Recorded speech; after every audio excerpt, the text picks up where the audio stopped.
Hey guys, tonight we're diving into one of history's most extreme survival challenges. And honestly, by the time we're done with these three incredible stories, you'll have enough mind-blowing conversation starters to make you the most interesting person at any campfire. We're talking about lifestyles so hardcore that they make modern extreme sports look like gentle yoga sessions. Picture this. You're scrolling through your phone, maybe sipping some tea, getting ready to wind down for the night. The air around you is calm. Maybe there's a gentle breeze coming through your window, and everything feels perfectly comfortable. Now imagine living in a world where your entire house can be packed up and moved in under an hour, where winter temperatures drop to 40 degrees south, and where your survival depends entirely on reading the sky, the grass, and the behavior of animals. But here's the kicker that makes this story so perfectly wild. The people who mastered this impossible lifestyle didn't just survive. They built the largest contiguous empire in human history. Now, forget what you think you know about nomadic life, being all romantic horseback riding and freedom under endless skies. Because the truth is way more brutal and fascinating than any movie could make it. And honestly, our Mongol ancestors were basically running the medieval equivalent of a military survival boot camp that never ended, where graduation meant you got to conquer the known world. So before we dive in, hit that like button if you're ready to discover some seriously wild historical facts that'll make you question everything you thought you knew about what humans can endure. And drop a comment letting me know where you're watching from. I love seeing our global community of history, lovers, and insomniacs unite over these incredible survival stories. Now grab your favorite drink, get comfortable, and let's find out why living in a Mongoljer wasn't just housing. It was the ultimate test of human adaptability. It's dawn on the Mongolian steppes in the 13th century, and the smell of burning, dried yak dung fills the air as families begin their daily routine of survival. The sound of felt walls flapping in the constant wind creates a rhythm that becomes as familiar as your own heartbeat, because in the Mongol Empire, your home isn't just where you live. It's a portable fortress that can mean the difference between life and death. The feel of rough wool against your skin becomes as natural as breathing, because comfort is a luxury that nomads can't afford when every day is a masterclass in staying alive. But here's where this story gets absolutely mind-blowing. The average Mongol family owned everything they needed to survive in a space smaller than most modern studio apartments. We're talking about a jur, what most people call a yurt, that's maybe 15 feet in diameter, housing an entire family plus their most precious possessions. It's like living in a tiny house movement, except your tiny house has to withstand hurricanes, blizzards, and the occasional enemy raid. The most quotable thing about Mongol nomadic life is that they didn't just live with nature, they became nature. While sedentary civilizations were busy building walls to keep the world out, Mongols were learning to read the world like a survival manual written in grass, clouds, and animal behavior. The taste of fermented mare's milk becomes as familiar as coffee is to us, because when you're constantly moving, you need nutrition that travels well and doesn't spoil. What makes this lifestyle so universally fascinating is how it reveals the incredible adaptability of human beings. Every Mongol child learned to ride a horse before they could properly walk, not because it was fun, but because mobility was literally survival. Picture trying to teach a 3-year-old to drive a car because walking might get them killed. That's the level of intensity we're talking about. Here's the kicker that makes this story so perfectly relevant to our modern world. Mongols were essentially the ultimate minimalists, but their minimalism wasn't a lifestyle choice. It was a survival strategy. Every single possession had to earn its place in the gur by being either essential for survival or valuable enough to trade. It's like Marie Kondo meets Bear Grylls, except the stakes are life and death. But what's really beautiful about this nomadic existence is how it created an incredibly tight-knit community structure. When your survival depends on your neighbors, social cooperation isn't just nice, it's absolutely mandatory. The sound of multiple families working together to move camp becomes a symphony of human cooperation that puts modern teamwork to shame. The psychological resilience required for this lifestyle is almost incomprehensible to modern minds. Mongol families would pack up their entire lives and move to completely new territory based on nothing more than the color of the grass or the direction of the wind. It's like being so in tune with your environment that you can predict the future just by paying attention to details most people never notice. What's absolutely mind-blowing about Mongol adaptability is how they turned every challenge into an advantage. Harsh winters that would kill sedentary populations became training seasons that made Mongol warriors incredibly tough. The feel of bitter cold becomes familiar rather than feared, because when you can survive a Mongolian winter, everything else seems manageable. The most heartbreaking part of this nomadic lifestyle is realizing how much knowledge and skill has been lost to history. These people could predict weather patterns weeks in advance, navigate by stars across thousands of miles, and keep entire herds healthy, using nothing but traditional knowledge passed down through generations. It's like watching a library of survival wisdom disappear as the world modernizes. Here's what makes this story so universally relatable. We've all been in situations where we've had to adapt quickly to changing circumstances. Mongols represent the ultimate example of human flexibility, people who turned uncertainty into their greatest strength. Every time you've had to move, change jobs, or adapt to new technology, you're channeling a tiny bit of that nomadic spirit. But the real genius of Mongol nomadic life becomes clear when you understand the economics behind it. Their entire civilization was built around mobility, which meant they could access resources across vast territories that sedentary peoples could never reach. The smell of different grasslands becomes a map of opportunity, because nomads don't just live in one place, they live in an entire ecosystem. The most quotable wisdom from Mongol nomadic culture is that home isn't a place, it's the people you can count on when everything else is uncertain. While other civilizations were building monuments to permanence, Mongols were building relationships that could survive anything. The sound of familiar voices becomes more comforting than any physical shelter. What's really inspiring about this lifestyle is how it proves that humans can thrive in conditions that seem impossible. Every comfort we take for granted, central heating, grocery stores, permanent addresses, becomes irrelevant when you've mastered the art of living with nothing but what you can carry. It's like discovering that everything you thought you needed was actually just everything you'd gotten used to having. The psychological impact of this nomadic existence on Mongol identity cannot be overstated. When your home can be anywhere and your survival depends on constant adaptation, you develop a mindset that sees the entire world as your territory. The feel of endless horizons becomes intoxicating when you realize that boundaries are just suggestions for people who don't know how to move. But here's the kicker that makes this story so perfectly ironic. The people who owned the least stuff ended up conquering the people who owned the most. While sedentary civilizations were accumulating wealth and building defenses, Mongols were accumulating skills and building character.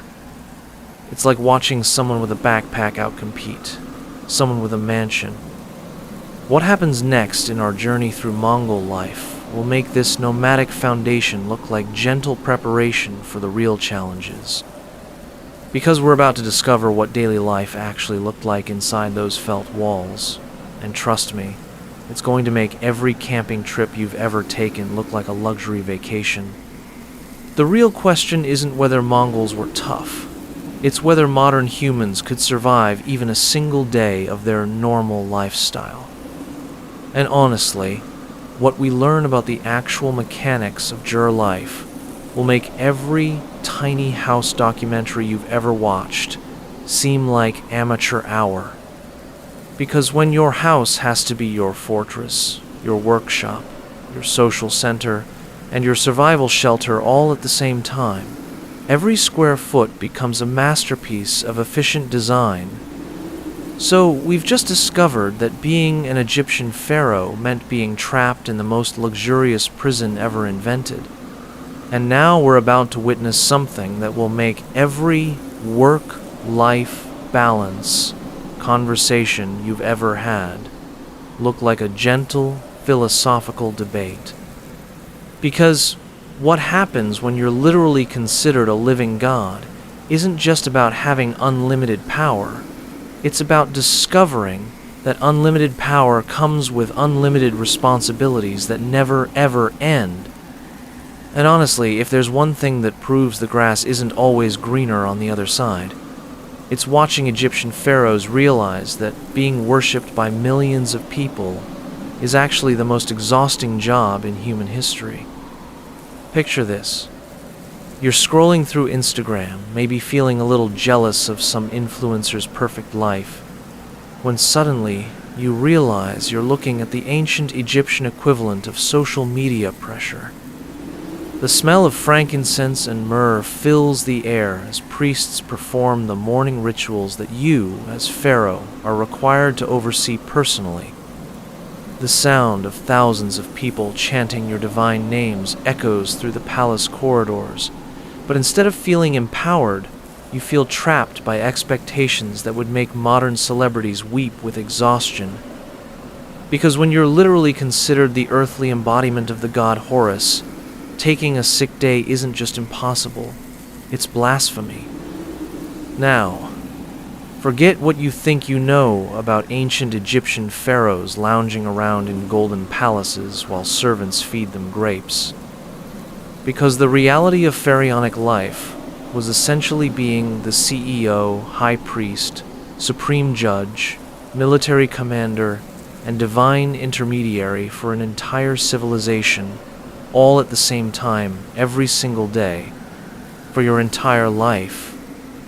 It's like being asked to run Apple, the Vatican, the Supreme Court, and the Pentagon simultaneously, while everyone expects you to be literally perfect because you're supposedly a god. The most quotable thing about pharaonic responsibilities is that they didn't just rule Egypt, they had to personally maintain the cosmic order of the entire universe. While modern leaders can delegate responsibilities and take vacations, pharaohs were believed to be the only thing standing between Egypt and complete chaos. The taste of this pressure becomes overwhelming when you realize that every natural disaster, every military defeat, every economic problem was considered a personal failure of your divine duties. What makes this divine burden so universally terrifying is understanding the daily schedule of a typical pharaoh. Your day begins before dawn with ritual purification ceremonies, continues through hours of religious obligations, administrative meetings, judicial hearings, and military briefings, and ends with evening rituals that can't be skipped without risking the anger of the gods.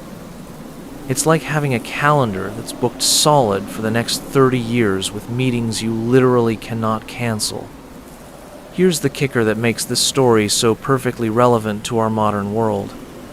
Pharaohs were essentially the ultimate micromanagers, except instead of managing a company, They were managing the relationship between heaven and earth.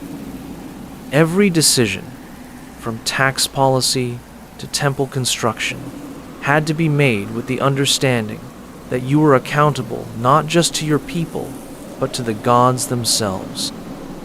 The feel of that responsibility becomes crushing when you realize that making the wrong choice could literally doom your entire civilization. But what's really heartbreaking about pharaonic life is how it reveals the psychological toll of absolute power. Modern research suggests that many pharaohs suffered from what we now recognize as severe anxiety, depression, and stress-related illnesses. The sound of constant praise and worship becomes hollow when you're drowning in responsibilities that no human being should have to carry alone. It's like being trapped in a golden cage where everyone tells you how lucky you are while you're slowly suffocating. The most shocking part of pharaonic obligations is understanding the religious duties that consumed most of their time. Pharaohs were required to perform specific rituals at exact times to ensure the sun would rise, the Nile would flood, and the cosmic order would continue. Missing even one ceremony could theoretically result in the end of the world, which creates a level of performance anxiety that would make modern entertainers have nervous breakdowns. What's absolutely mind-blowing about this divine responsibility is how it affected every aspect of pharaonic life. You couldn't eat certain foods, wear certain clothes, or even speak certain words without considering the religious and political implications. The smell of your breakfast becomes a matter of state policy when every meal is scrutinized for its symbolic meaning and divine appropriateness. It's like living in a world where every personal choice is a public statement that could start a war.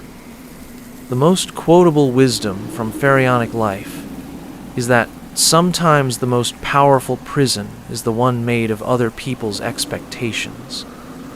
While pharaohs had unlimited wealth and authority, they also had unlimited obligations that made personal freedom impossible. Every moment of their lives was scheduled, scripted, and scrutinized by priests, advisors, and subjects who expected divine perfection. Here's what makes this story so universally relatable.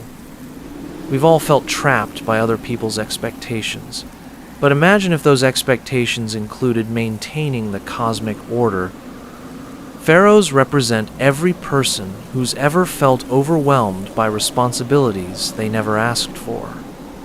Every time you've felt pressure to be perfect, to never show weakness, or to always have the right answer, you're experiencing a tiny fraction of what pharaohs dealt with every single day.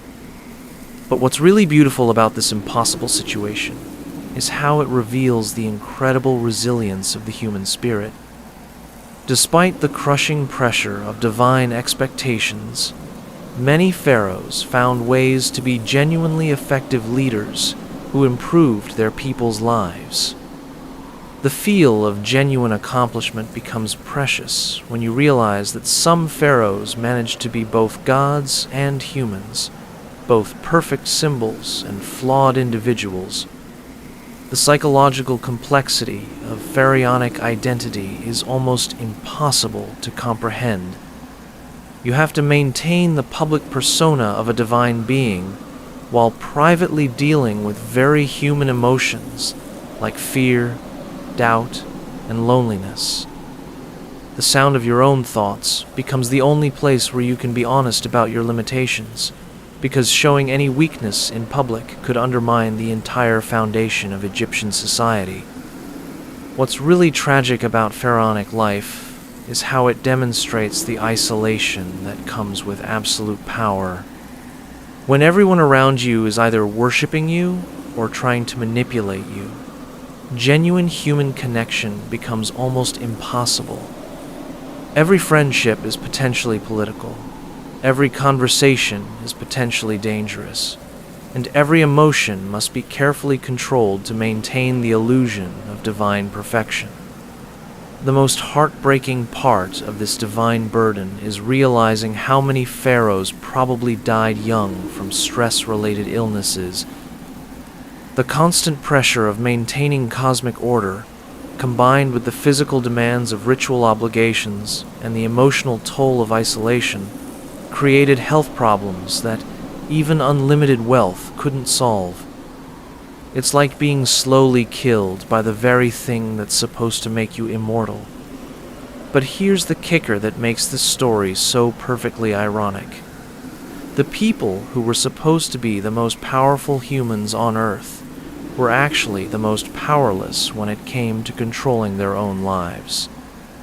While ordinary Egyptians could make personal choices about their daily routines, pharaohs were trapped in a system of obligations that determined every moment of their existence.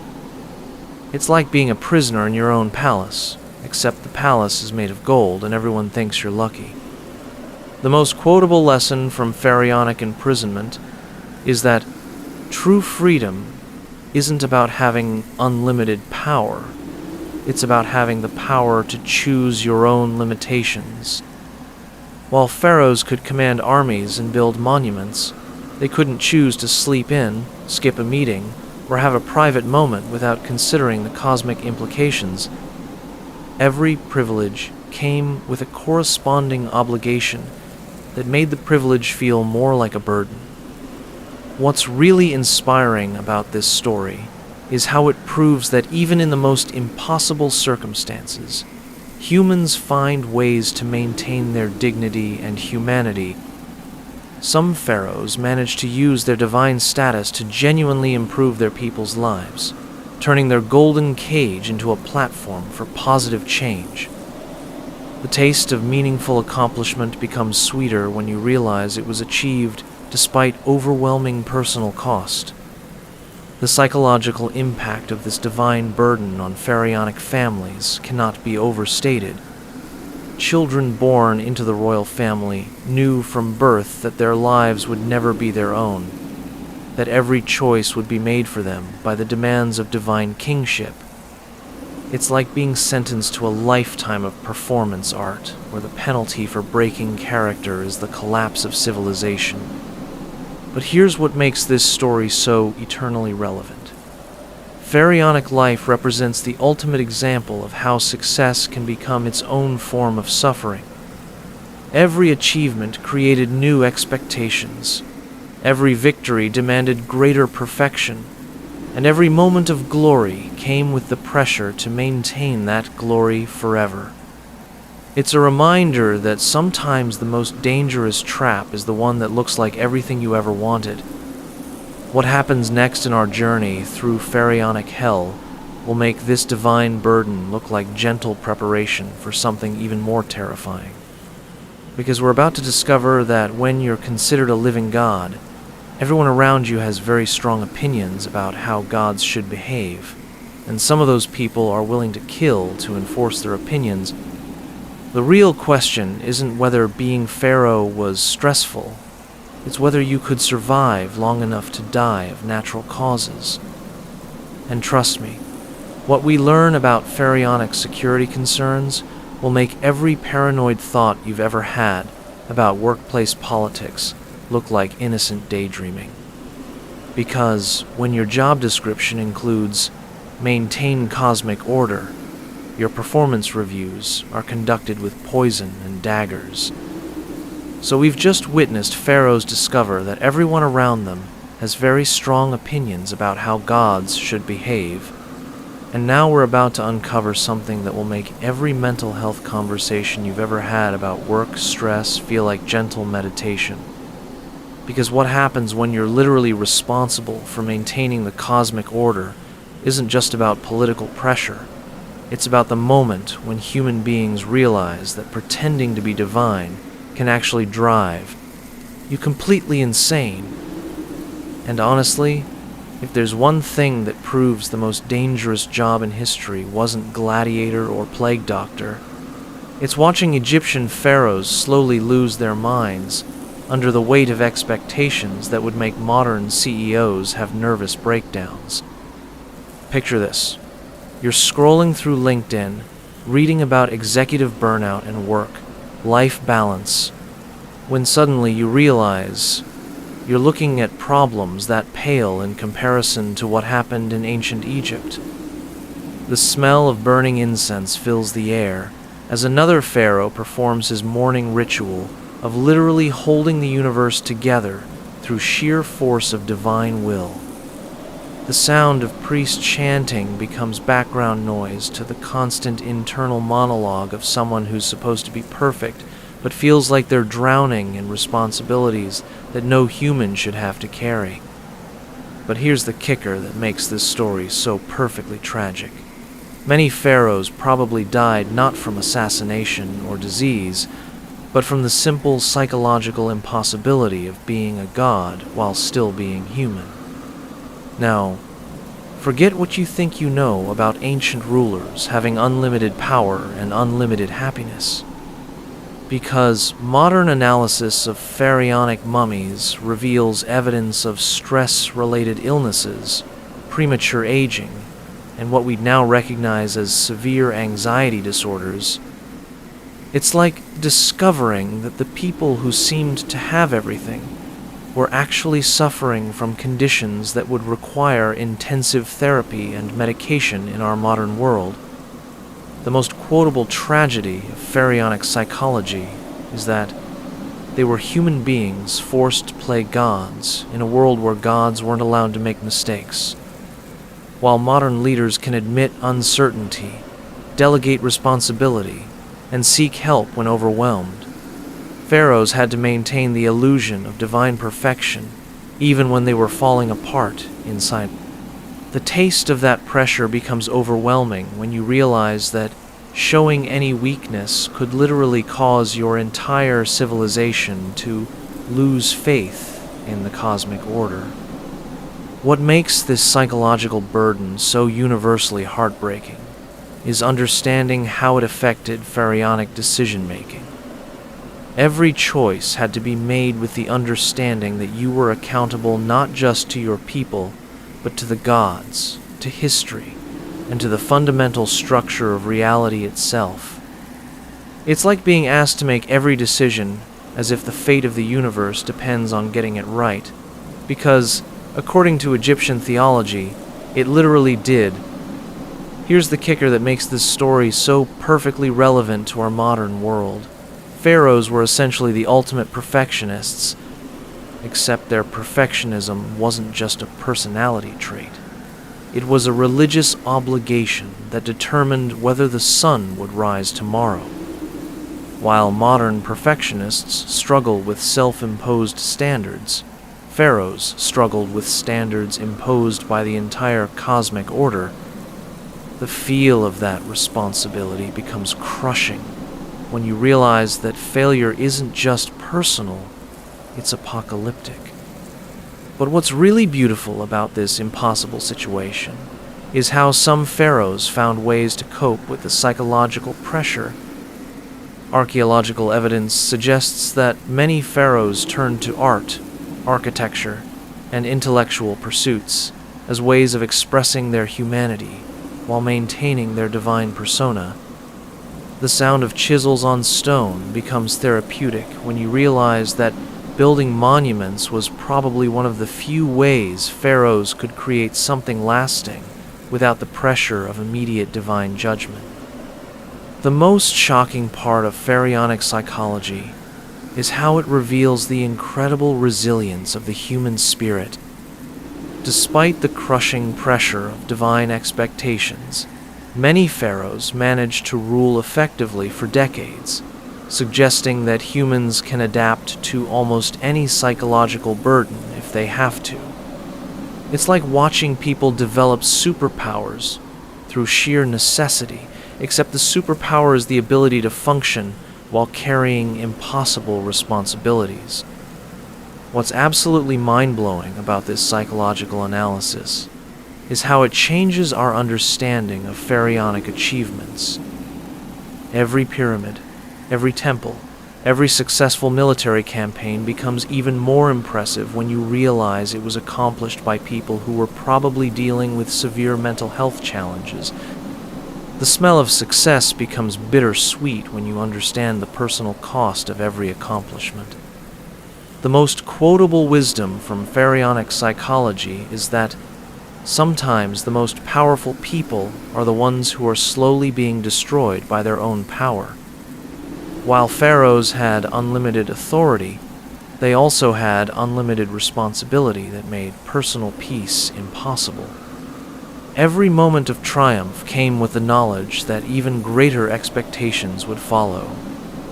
Here's what makes this story so universally relatable.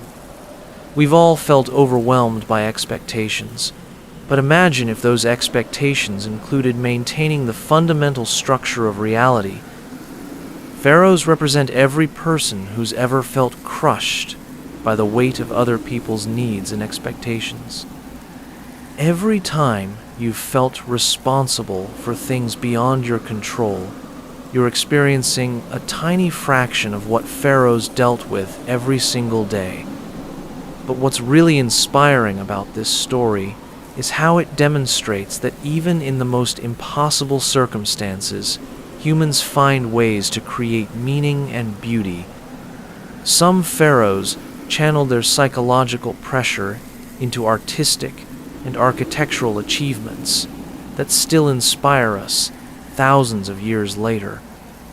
The feel of creative expression becomes a lifeline when you're drowning in responsibilities that no human should have to carry. The psychological complexity of pharaonic identity is almost impossible to comprehend.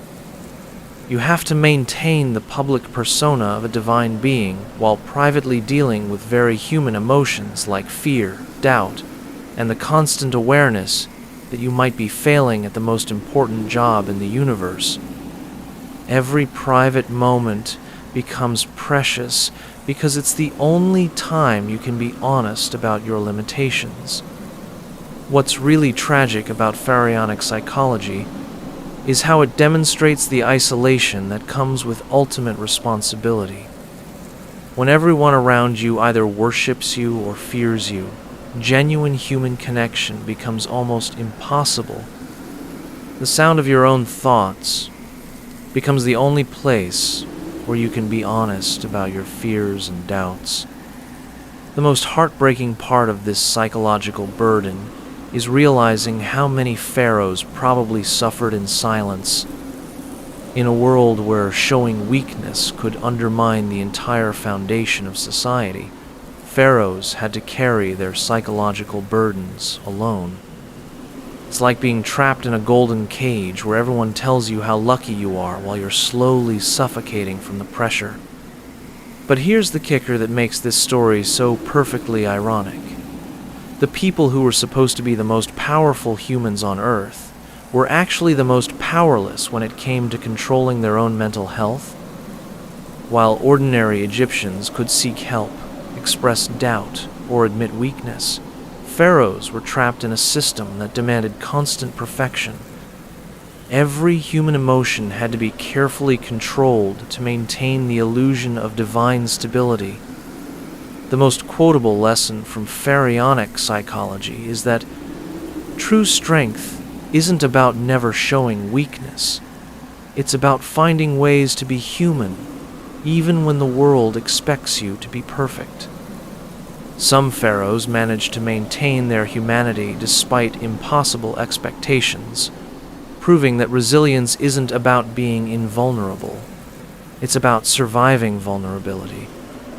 What's really beautiful about this story is how it proves that even the most isolated people can find ways to connect with something larger than themselves. Many pharaohs found meaning in their role as protectors of their people, turning their burden into a form of service that gave their suffering purpose. The taste of meaningful sacrifice becomes sweeter when you realize it was chosen rather than imposed. The psychological impact of pharaonic expectations on entire dynasties cannot be overstated. Children born into royal families knew from birth that their mental health would always be secondary to their divine obligations. It's like being sentenced to a lifetime of performance art, where the penalty for breaking character is the collapse of civilization. But here's what makes this story so eternally relevant. Pharaonic psychology represents the ultimate example of how external expectations can become internal prisons. Every perfectionist, every people pleaser, every person who's ever felt crushed by the weight of other people's expectations is experiencing a version of what pharaohs dealt with. The difference is one of scale, not kind. What's really inspiring about this psychological analysis is how it reveals the incredible adaptability of human consciousness. Despite facing pressures that would break most people, many pharaohs found ways to not just survive, but to create lasting positive change. It's a reminder that humans can endure almost anything if they can find meaning in their suffering. As we prepare to leave the golden palaces and impossible expectations of ancient Egypt behind, remember that this story isn't really about pharaohs or divine kingship. It's about what happens when human beings are asked to be more than human, and how some of them manage to stay human anyway. The feel of that struggle becomes as real as the weight of any crown. What happens next in our journey through history's most fascinating rituals will make pharaonic psychology look like preparation for something even more extraordinary.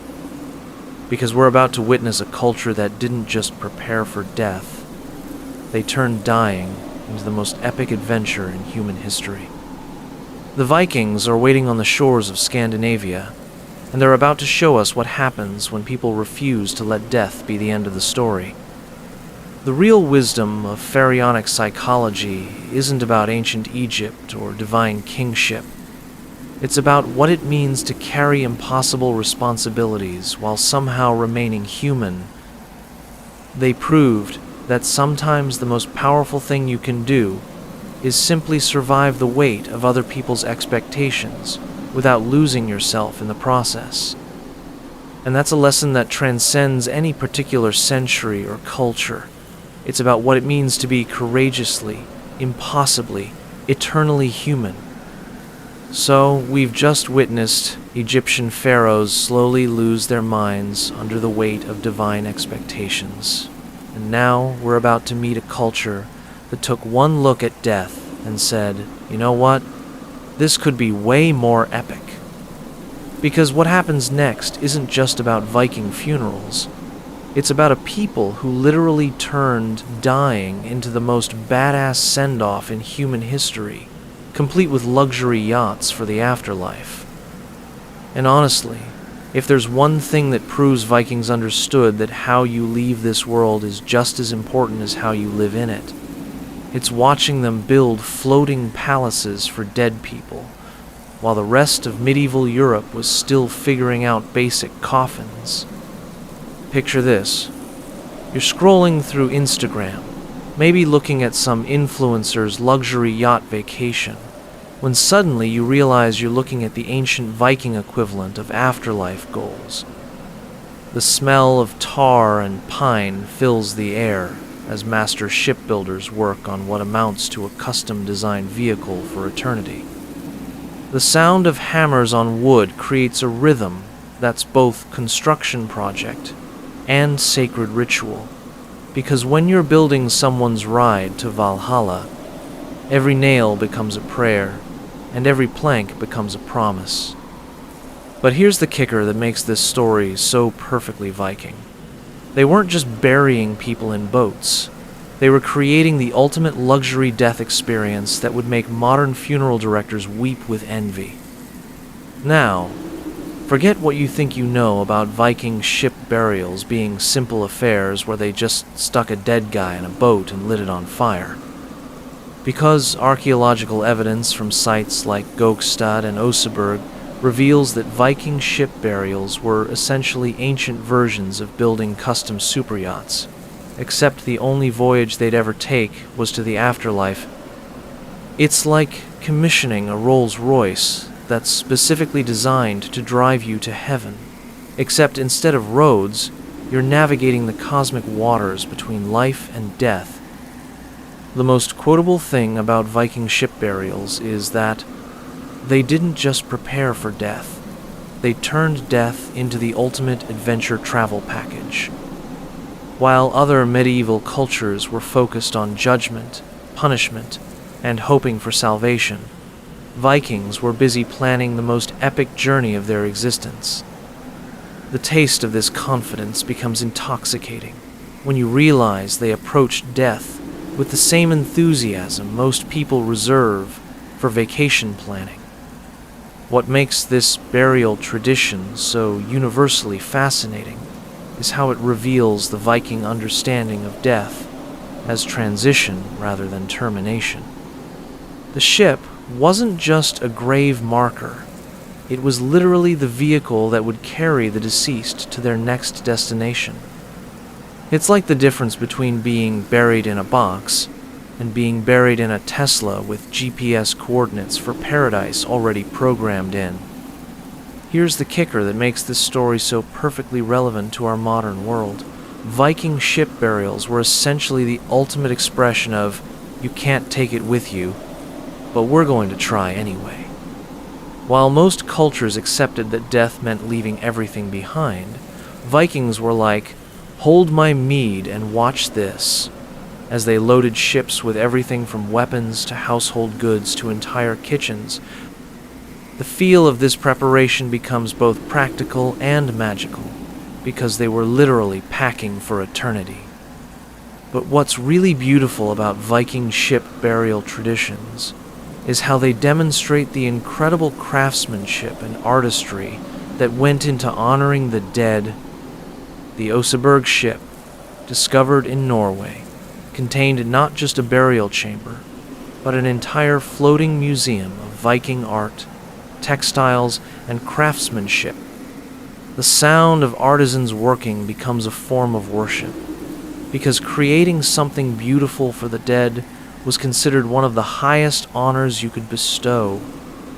The psychological impact of this burial tradition on Viking society cannot be overstated.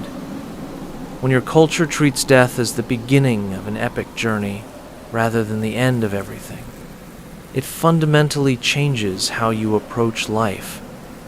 Every day becomes preparation for the ultimate adventure. Every achievement becomes something worth taking with you, and every relationship becomes part of your eternal crew.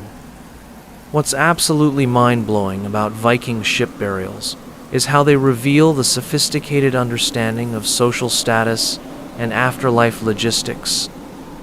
Not everyone got a full ship burial. These elaborate send-offs were reserved for the wealthy and powerful, while ordinary Vikings might get buried in ship-shaped stone arrangements that symbolize the same journey. It's like the difference between flying first class and economy to the afterlife, except even economy passengers got the full Viking treatment. The most quotable wisdom from Viking burial traditions is that they understood that death is just another form of travel, and like any good trip, it requires proper planning and the right vehicle. While other cultures were focused on spiritual preparation, Vikings were focused on practical preparation, making sure the dead had everything they needed for whatever came next. The smell of adventure becomes as real as the scent of pine tar used to waterproof the burial ships. Here's what makes this story so universally relatable. We've all wondered what happens after death, but Vikings approached that mystery with the confidence of people booking a cruise. They represent every person who's ever faced the unknown with preparation, courage, and the absolute determination to go out in style. Every time you've planned for an uncertain future or prepared for a big change, you're channeling a tiny bit of that Viking burial planning energy. But what's really heartwarming about Viking ship burials is how they demonstrate the incredible love and respect the living had for the dead. These weren't just funerals. They were massive community projects where entire villages would contribute time, resources, and craftsmanship to ensure their loved ones had the best possible send-off. The feel of collective effort becomes a form of healing, because grief shared through meaningful action becomes more bearable. The most inspiring part of Viking burial traditions is how they prove that humans can find beauty and meaning even in death. Every carved dragon head, every woven textile, every carefully placed grave, good, was an expression of love, respect, and the belief that beauty matters even when no one living will ever see it again. It's like creating art for an audience of one, except that one person is embarking on the most important journey of their existence. What's really beautiful about this moment in history is how it reveals something profound about the Viking relationship with the unknown. Instead of fearing death or trying to avoid thinking about it, they embraced it as the ultimate adventure that required the same careful planning and bold spirit that characterized their approach to exploration. The sound of waves against ship hulls becomes a lullaby for the eternal journey. The psychological complexity of Viking burial traditions is almost impossible to comprehend. They had to balance grief for the loss of their loved ones with excitement for the adventure those loved ones were about to embark on. Every tear shed becomes mixed with pride. Every goodbye becomes a bon voyage, and every burial becomes both an ending and a beginning. But here's the kicker that makes this story so perfectly ironic. The people who were famous for raiding and pillaging other cultures were also the people who put the most thought and care into honoring their dead. While they might take your treasure in life, they understood that everyone deserves dignity in death. It's like discovering that the toughest warriors were also the most sentimental funeral directors. The most quotable lesson from Viking ship burials is that true wealth isn't what you accumulate in life. It's what people are willing to give up to honor you in death. These elaborate burials represented enormous investments of time, resources, and craftsmanship that communities made not for their own benefit, but purely to show respect for the deceased. The taste of that generosity becomes sweeter than any treasure. What's really inspiring about this burial tradition is how it demonstrates that the most powerful way to deal with death is to make it meaningful. Vikings didn't just accept death. They transformed it into an opportunity for art, community bonding, and the ultimate expression of their values. Every ship burial becomes a statement about what matters: courage, beauty, community, and the belief that some journeys are worth taking even when you don't know the destination. The most heartbreaking part of Viking ship burials is imagining the conversations between families as they plan these elaborate send-offs. Picture loved ones debating which possessions to include, which stories to carve into the ship, which memories to preserve for eternity. Every decision becomes both practical and deeply emotional, because you're literally packing someone's entire identity for a journey you can't take with them. But here's what makes this story so eternally relevant. Viking ship burials represent the ultimate example of turning necessity into art. Everyone has to deal with death, but Vikings found a way to make death beautiful, meaningful, and even exciting. They proved that the most important moments in life are often the ones that happen after life is over. What happens next in our journey through Viking burial traditions will make these ship preparations look like gentle planning for the main event. Because we're about to witness the actual construction and preparation of these afterlife vessels. And trust me, it's going to make every home renovation project you've ever seen look like amateur hour. The real question isn't whether Vikings knew how to build ships. It's whether they understood that building the perfect death ship required skills that transcended mere carpentry. And honestly, what we discover about the craftsmanship and artistry that went into these burial vessels will make every luxury yacht you've ever admired look like a simple rowboat. Because when you're building someone's ride to eternity, every detail becomes sacred, every choice becomes permanent, and every mistake becomes literally unforgivable. So, we've just watched Vikings turn death into the ultimate adventure travel package. And now, we're about to witness something that will make every home renovation project you've ever seen look like amateur hour.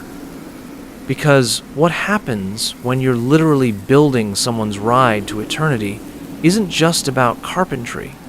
It's about creating a masterpiece of engineering that has to function perfectly in conditions no living person has ever experienced. And honestly, if there's one thing that proves Vikings understood that the most important construction project of your life happens after your life is over, it's watching them build ships so sophisticated that modern archaeologists are still trying to figure out how they did it. Picture this. You're standing in a medieval shipyard in 9th century Norway, and the smell of pine, tar, and oak shavings fills the air as master craftsmen work on what amounts to a custom-designed luxury vehicle for the afterlife. The sound of axes shaping timber creates a rhythm that's both construction project and sacred ritual, because when you're building the Gokstad ship, a 76-foot-long vessel that will serve as someone's eternal yacht, every cut becomes a prayer, and every joint becomes a promise. The feel of perfectly fitted planks under your hands becomes almost mystical when you realize you're creating something that has to be both seaworthy and soul-worthy. Now, forget what you think you know about medieval construction being rough, primitive work done by people who barely understood basic engineering. Because the Gokstad ship reveals construction techniques so sophisticated that modern boat builders study them for inspiration, we're talking about a vessel built around 890 CE that could accommodate a crew of 30 to 40 to men and was seaworthy enough for actual ocean voyages. It's like discovering that your ancestors were building Ferraris while everyone else was still figuring out wheels. The most quotable thing about Viking ship construction is that they weren't just building boats, they were engineering eternity. While other medieval craftsmen were focused on making things that would last a lifetime, Viking shipbuilders were creating vessels that had to function perfectly in the afterlife. The taste of this responsibility becomes overwhelming when you realize that making a mistake means potentially stranding someone's soul in cosmic limbo. What makes this construction process so universally fascinating is understanding the sheer scale of what's involved. The burial process for the Gokstad ship required digging a massive trench in sticky blue clay, an area almost as large as the final mound itself, then creating what amounted to a shallow pool where the ship could rest. It's like building a custom swimming pool, except instead of water, you're filling it with a dead king and enough grave goods to stock a medieval Walmart. Here's the kicker that makes this story so perfectly relevant to our modern world. Viking ship burials were essentially the ultimate custom home projects, except the homeowner would never actually get to use the house. Every detail had to be perfect, based on speculation about what the afterlife might require. It's like being an interior designer for a client who can't give you feedback, and whose satisfaction you'll never be able to verify. But what's really beautiful about this construction process is how it reveals the incredible attention to detail that went into honoring the dead.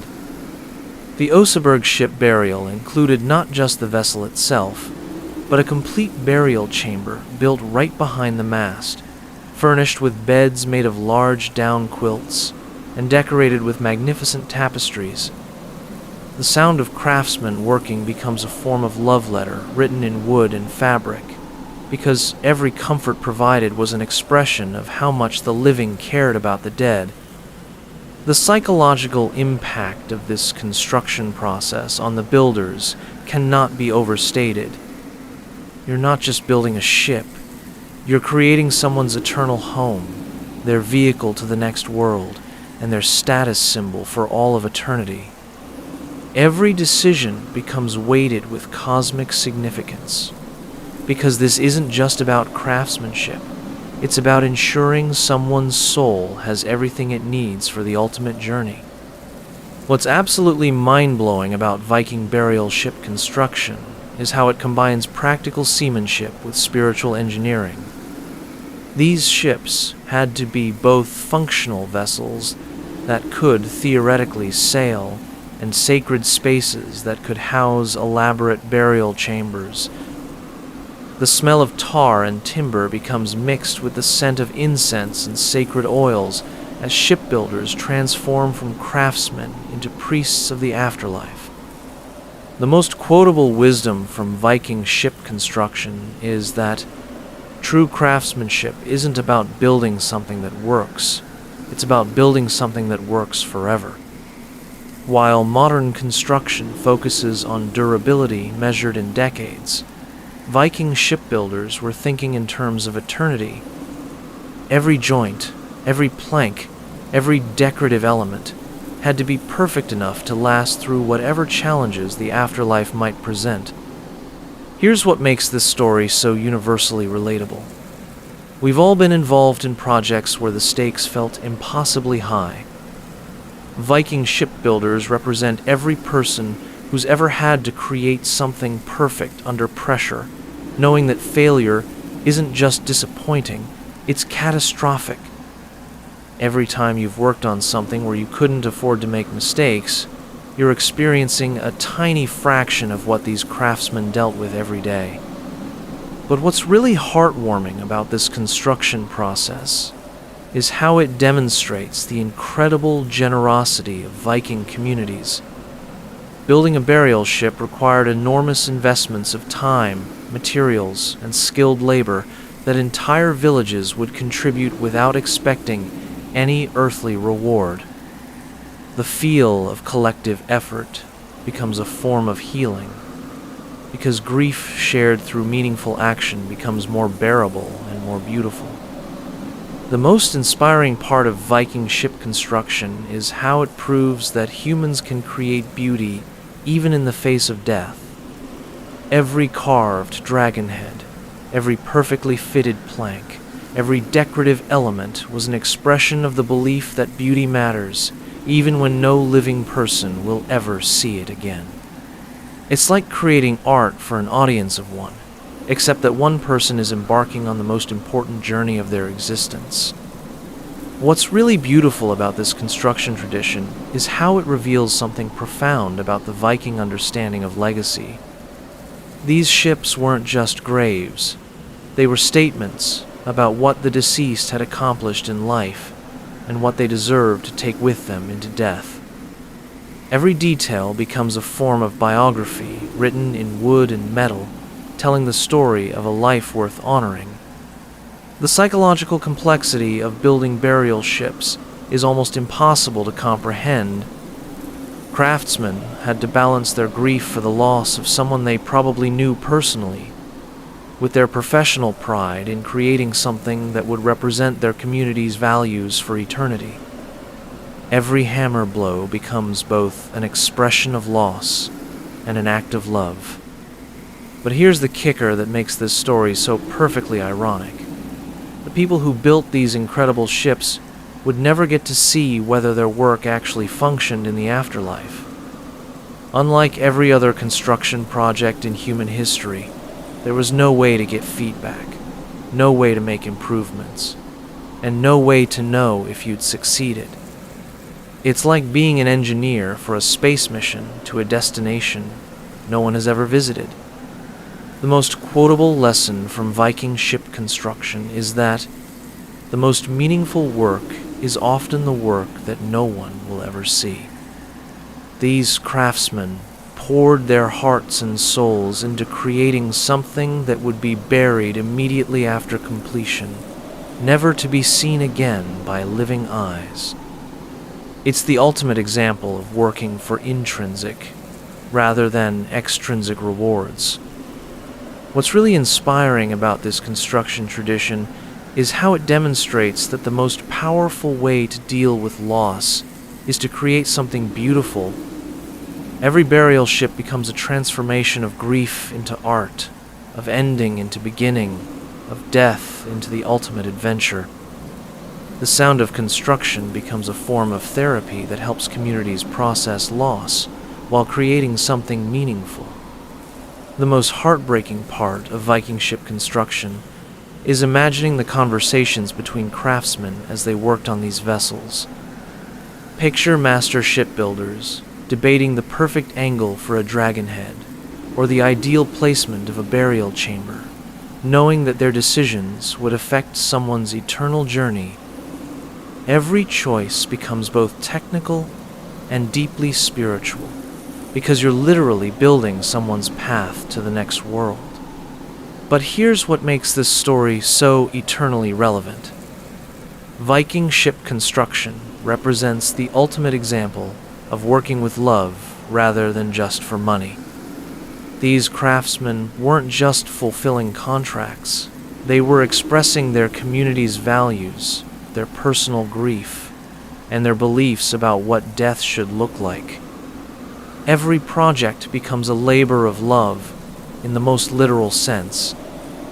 What's really beautiful about this construction process is how it proves that the most important buildings are often the ones that house transitions rather than daily life. While most medieval construction focused on places where people lived and worked, Viking burial ships were designed for the ultimate transition, the journey from life to whatever comes next. It's like being an architect for the most important moment in human existence. The psychological impact of completing a burial ship must have been incredibly complex. Craftsmen experienced both the satisfaction of creating something beautiful and the sadness of knowing it would immediately disappear underground. Every finished project becomes both an achievement and a goodbye, both a masterpiece and a grave marker. But the most inspiring part of this entire construction tradition is how it demonstrates that humans can find meaning and purpose even in the most impossible circumstances.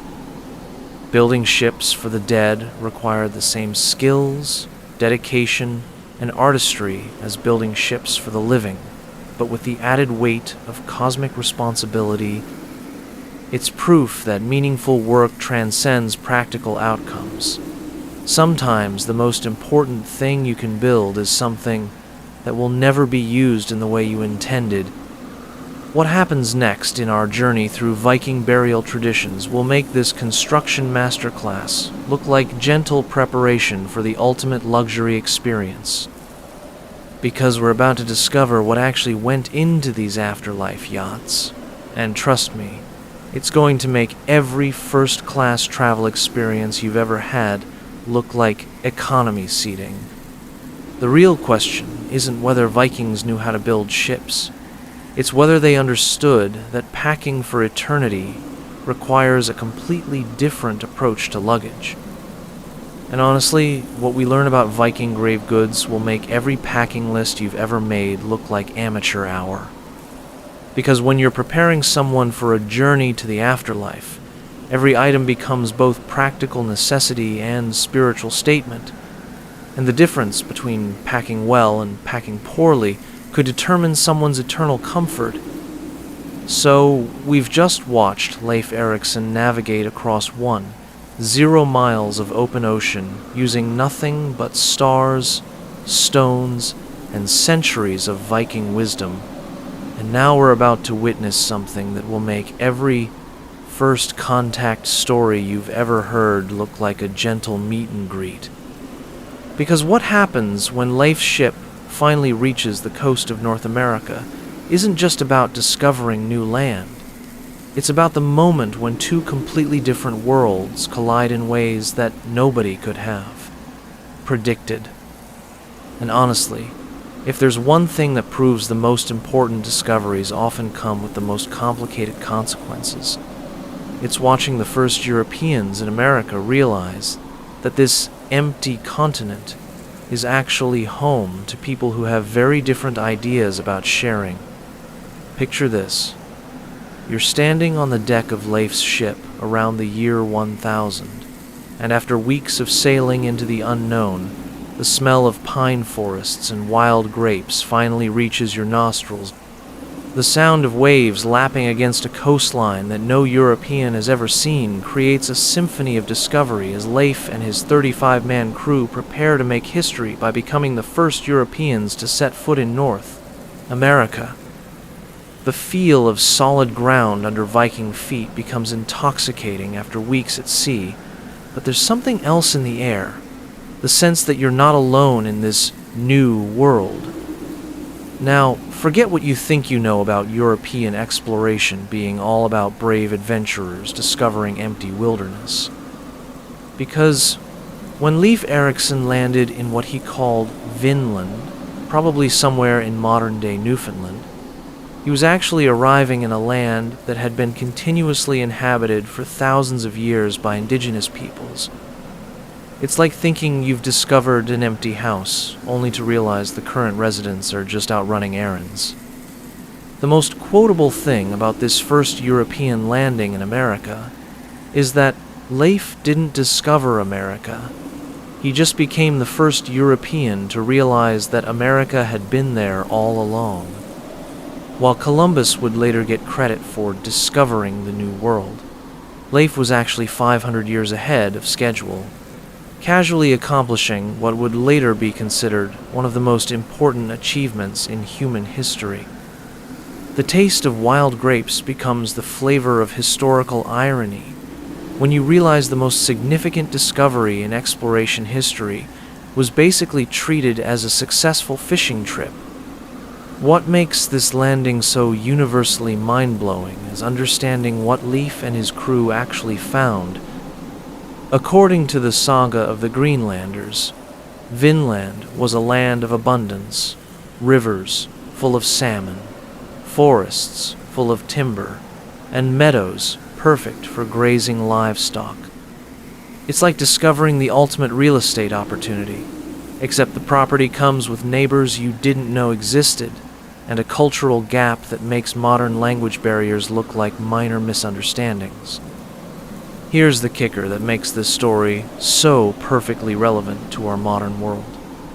Leif's expedition represents the ultimate example of accidental globalization. While he was just following up on Bjarne's fishing story, he was actually initiating the first sustained contact between European and American civilizations. It's like accidentally starting the internet while trying to send a better email. But what's really beautiful about Leif's approach to this discovery is how it reveals the practical Viking mindset. Instead of planting flags and claiming territory for distant kings, Leif and his crew built what they called Leifsbúðir, Leif's houses, a temporary settlement designed for exploration and resource gathering. The sound of construction echoes across the American coast, as Vikings prove that the best way to explore new territory is to make yourself comfortable while you're doing it. The psychological impact of this landing on Leif's crew cannot be overstated.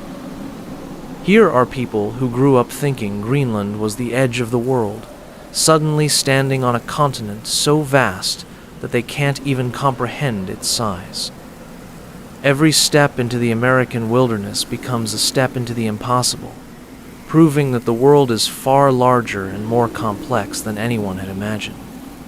What's absolutely mind-blowing about this first European presence in America is how different it was from later European colonization.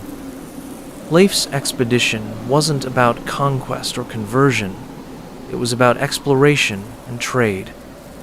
The smell of pine timber becomes more valuable than gold when you're from a treeless land like Greenland, and the abundance of natural resources makes this discovery feel like winning the medieval lottery. The most quotable wisdom from this historic landing is that sometimes the most important journeys are the ones where you don't know what you're looking for until you find it. While Leif was following Bjarni's directions to investigate some mysterious land, he ended up discovering an entire continent that would eventually reshape human civilization. It's the ultimate example of preparation meeting opportunity in ways that nobody could have predicted. Here's what makes this story so universally relatable. We've all had moments when we stumbled onto something amazing while looking for something else.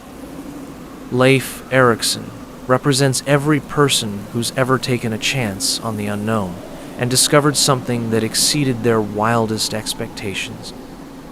Every time you've explored a new neighborhood and found your favorite restaurant, you're experiencing a tiny version of what it felt like to accidentally discover America. But what's really heartwarming about this discovery is how it demonstrates the incredible courage required for true exploration. Leif and his crew didn't just sail into unknown waters. They committed to spending an entire winter in a completely foreign environment with no backup plan and no way to call for help. The feel of American soil under Viking feet becomes a testament to human curiosity and the willingness to embrace uncertainty. The most inspiring part of this landing is how it proves that the most important discoveries often happen when you're willing to follow incomplete information. Bjarni's second-hand description of mysterious lands was hardly a detailed map, but Leif was willing to risk everything based on that limited intelligence. It's like starting a business based on a conversation you overheard in a coffee shop. Sometimes the best opportunities come from the most uncertain sources. What's really beautiful about this moment in history is how it reveals something profound about human nature. The same curiosity that drove Leif across unknown oceans is the same curiosity that drives every scientific discovery, every artistic breakthrough, and every moment when someone decides to see what's over the next hill. The sound of waves against the American coast becomes a metaphor for the eternal human drive to explore and discover.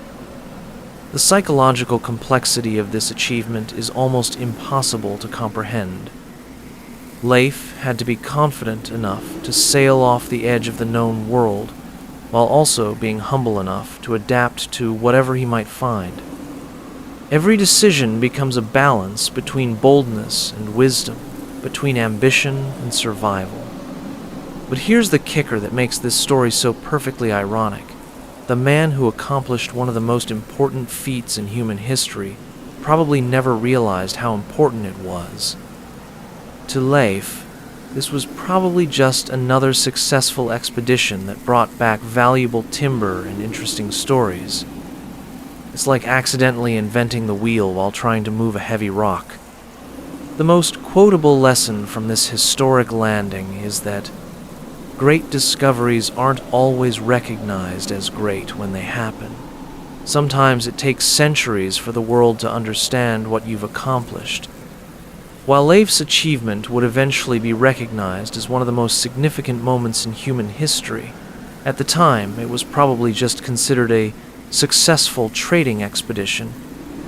What's really inspiring about this discovery is how it demonstrates that the most important achievements often come from following your curiosity rather than following a plan. Leif wasn't trying to change world history. He was just trying to investigate an interesting story he'd heard. Every great discovery starts with someone being curious enough to check out something that doesn't quite make sense. The most heartbreaking part of this landing is realizing how close we came to having a completely different history. If Leif's expedition had been followed by sustained Norse settlement, the entire story of European-American contact might have been written differently. Instead of sudden, devastating collision between cultures, we might have seen gradual, sustained interaction that could have been less catastrophic for indigenous peoples. But here's what makes this story so eternally relevant. Leif's landing in America represents the ultimate example of how individual courage can change the course of human history. One person's willingness to sail toward the unknown created a connection between continents that would eventually reshape civilization. It's a reminder that the most important changes often start with one person deciding to see what's possible. What's really beautiful about this achievement is how it proves that exploration is fundamentally about hope. Leif and his crew sailed into the unknown because they believed there was something worth finding. Every mile they traveled was an act of faith in the possibility that the world held wonders they hadn't yet imagined. The psychological impact of this landing on the indigenous peoples who eventually encountered these strange visitors cannot be ignored. While the sagas don't record much about initial contact during Leif's expedition, later Norse voyages would involve meetings with the people they called Skrallings, the indigenous inhabitants of this new world. The sound of foreign languages becomes the audio signature of two worlds trying to understand each other. But the most inspiring part of this entire discovery is how it demonstrates that the most important journeys are often the ones that connect us to something larger than ourselves. Leif's landing in America wasn't just about finding new land. It was about proving that the world is bigger, more complex, and more wonderful than anyone had dared to imagine. Every step onto American soil becomes a step toward understanding that human potential is as vast as the oceans that connect us. What happens next in Leif's incredible story will make this historic landing look like gentle preparation for one of history's greatest what-if moments. Because we're about to discover why the most important discovery in human exploration history was quietly forgotten for 500 years, and whether the world might have been completely different if Vikings had been better at follow-through, the real question isn't whether Leif discovered America. It's whether America was ready to be discovered by people who thought timber was more valuable than gold. And trust me, what we learn about why Vinland was abandoned will make every missed opportunity you've ever experienced look like a minor scheduling conflict. Because sometimes the most tragic stories aren't about failure. They're about success that comes too early for the world to understand its importance. So, we've just witnessed Leif Erikson prove that the most important discoveries are sometimes the ones that happen before the world is ready to understand their importance. And now we're about to meet someone who makes every action movie hero you've ever admired look like they're playing in the minor leagues. Because what happens next isn't just about Viking warriors. It's about a teenage prince who survived one of the bloodiest battles in Norwegian history, then casually wandered off to become the most legendary mercenary in the Byzantine Empire. And honestly, if there's one person in history who proves that sometimes the best response to losing everything is to reinvent yourself as someone even more dangerous, it's Harald Hardrada, the last great Viking king who basically turned his entire life into the ultimate comeback story. Picture this. You're scrolling through LinkedIn, reading about career pivots and professional reinvention, when suddenly you realize you're looking at stories that pale in comparison to what happened in 11th century Scandinavia. The smell of smoke and blood fills your imagination as you try to comprehend a 15-year-old prince who watched his half-brother die at the Battle of Stiklestad in 1030, then decided his best career move was to become a professional warrior in the most elite military unit in the world. The sound of Byzantine gold clinking in mercenary pouches becomes the soundtrack to the most epic gap year in human history. Now, Forget what you think you know about teenage rebellion being all about staying out past curfew and getting questionable tattoos. Because Harold Sigurdsson, who wouldn't earn the nickname Hardrada, Hard Ruler, until much later, responded to political exile by joining the Varangian Guard, the Byzantine Emperor's personal army of Viking mercenaries, who were basically the medieval equivalent of Navy SEALs, with anger management issues. It's like running away from home to join the circus. Except the circus is the most elite military force in the known world, and your job description includes intimidate emperors. The most quotable thing about Harold's early career is that he didn't just survive his family's political downfall, he turned it into the ultimate networking opportunity. While most teenage exiles would be focused on basic survival, Harold was busy building relationships with the most powerful people in the Byzantine Empire.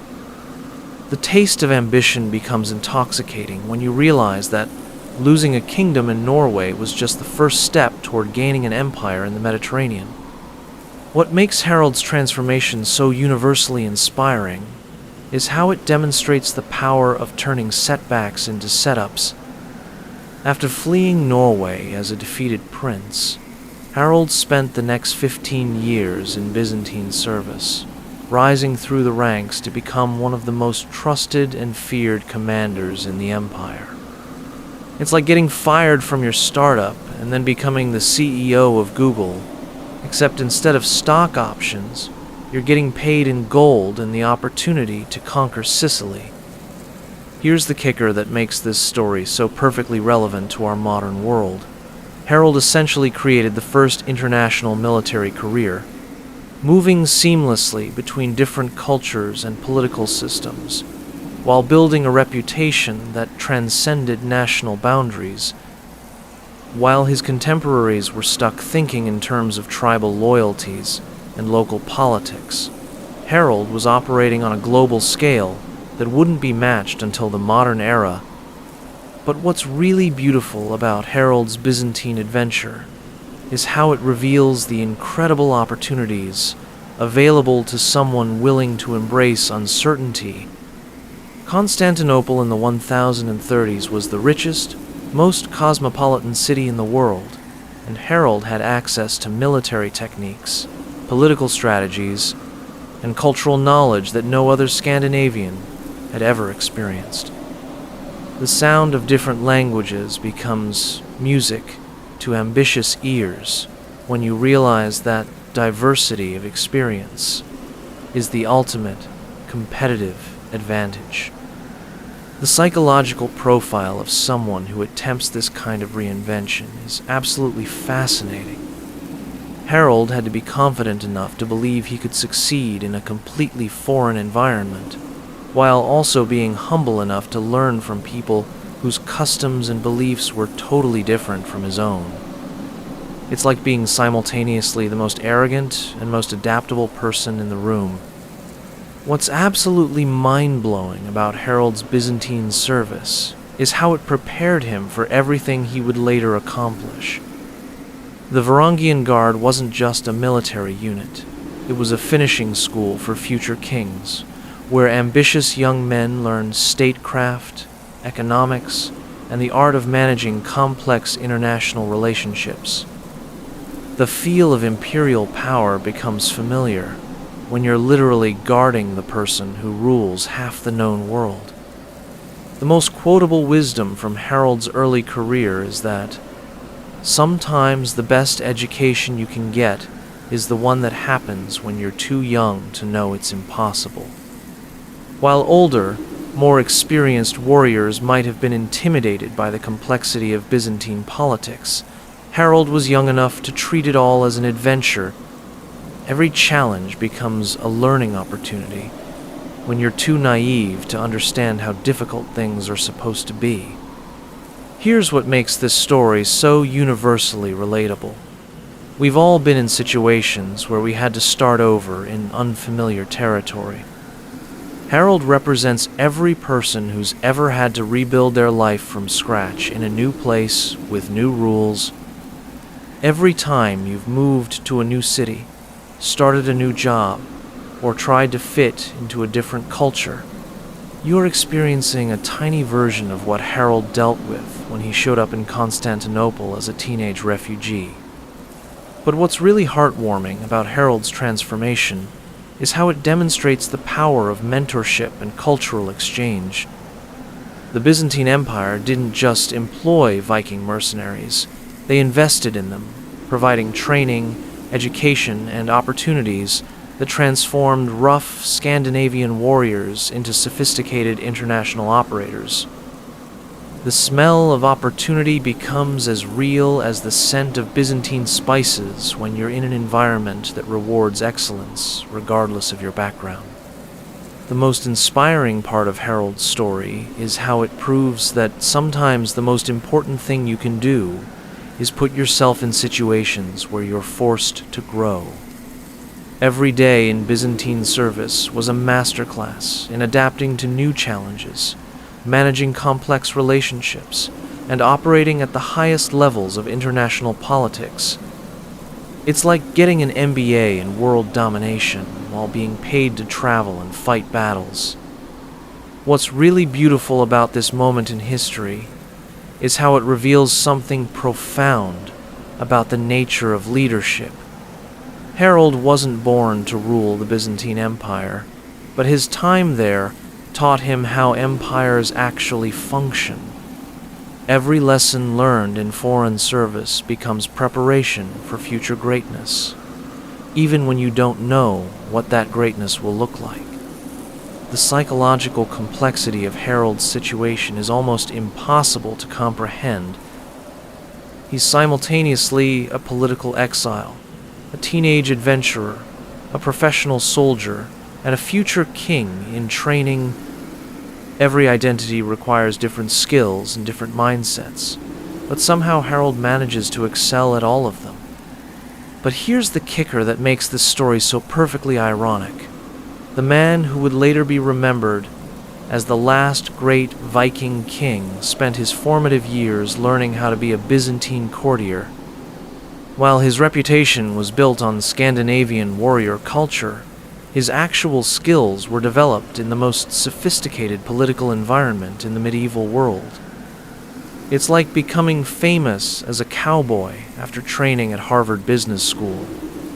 The most quotable lesson from Harold's early career is that true strength comes not from avoiding foreign influences, but from learning to synthesize them into something uniquely your own. Harold didn't just copy Byzantine methods or reject them in favor of Viking traditions. He created a hybrid approach that combined the best of both worlds. Every cultural exchange becomes an opportunity for innovation when you're open to learning. What's really inspiring about this transformation is how it demonstrates that the most powerful leaders are often the ones who've experienced life from multiple perspectives. Harold's time as an exile, a mercenary, and a foreign courtier gave him insights that no purely domestic ruler could match. The taste of different worlds becomes the flavor of wisdom when you're building a leadership style that transcends cultural boundaries. The most heartbreaking part of Harold's story is realizing how much potential was unlocked simply because he was forced to leave his comfort zone.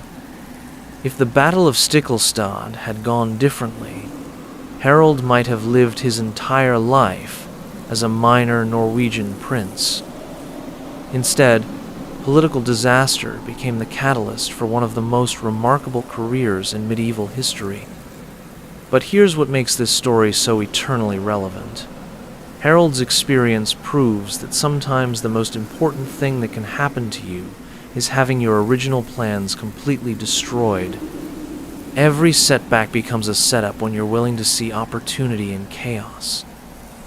It's a reminder that the life you end up living might be far more interesting than the life you originally planned. What's really beautiful about Harold's approach to reinvention is how it reveals the incredible adaptability of human beings. He didn't just survive in a foreign culture. He thrived by becoming genuinely bicultural, equally comfortable in Scandinavian halls and Byzantine palaces. Every adaptation becomes a superpower when you're building a skill set that no one else possesses. The psychological impact of this transformation on Harold's identity cannot be overstated. By the time he returned to Scandinavia, he wasn't just a Norwegian prince. He was a global citizen with experiences and perspectives that no other Viking had ever possessed. The sound of multiple languages becomes the soundtrack to a mind that can think in different cultural frameworks. But the most inspiring part of this entire transformation is how it demonstrates that greatness often comes from unexpected combinations. Harold's later success as a king wasn't just due to his Viking heritage or his Byzantine training. It was due to his ability to combine both traditions into something entirely new. Every synthesis becomes stronger than its individual components when you're creative enough to see the connections. What happens next in Harold's incredible journey will make this cultural transformation look like gentle preparation for the ultimate test of international diplomacy. Because we're about to witness the moment when this bicultural warrior prince becomes the most feared and respected member of the Varangian Guard, and discover whether all that Byzantine sophistication can coexist with good old-fashioned Viking berserker rage. The real question isn't whether Harold can adapt to Byzantine culture. It's whether Byzantine culture can survive Harold's particular brand of adaptive excellence. And trust me, what we learn about his military exploits in imperial service will make every action movie you've ever seen look like a gentle documentary about conflict resolution. Because when you combine Viking fighting skills with Byzantine strategic thinking and unlimited imperial resources, the result isn't just a soldier, it's a one-man army with diplomatic immunity and a really impressive expense account. So we've just watched Harold transform from a teenage refugee into a bicultural warrior prince who could navigate both Viking halls and Byzantine palaces. And now we're about to witness something that will make every military promotion story you've ever heard look like amateur hour. Because what happens when you combine Viking fighting skills with Byzantine strategic thinking and unlimited imperial resources isn't just career advancement, it's the creation of a one-man army with diplomatic immunity and the most impressive expense account in medieval history. And honestly, if there's one thing that proves the most dangerous person in any organization is the one who understands both the culture and the system, it's watching Harald Hardrada become the Byzantine Empire's ultimate weapon while secretly planning his own empire back home. Picture this. You're scrolling through your phone, maybe reading about corporate success stories and military contractors, when suddenly you realize you're looking at the ancient equivalent of someone who became Blackwater's top operative, while simultaneously running a consulting firm for foreign governments. The smell of Mediterranean spices and weapon oil fills the air as Harold leads the Varangian Guard through campaigns that read like a combination of military thriller and geopolitical chess match.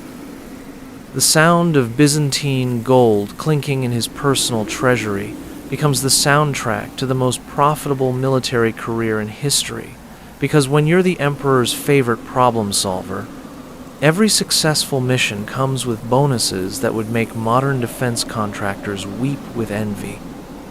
Now, forget what you think you know about medieval mercenaries, being simple hired swords who fought for whoever paid them. Because Harold's service in the Varangian Guard was essentially a masterclass in how to build an international reputation while accumulating enough wealth to fund your own kingdom.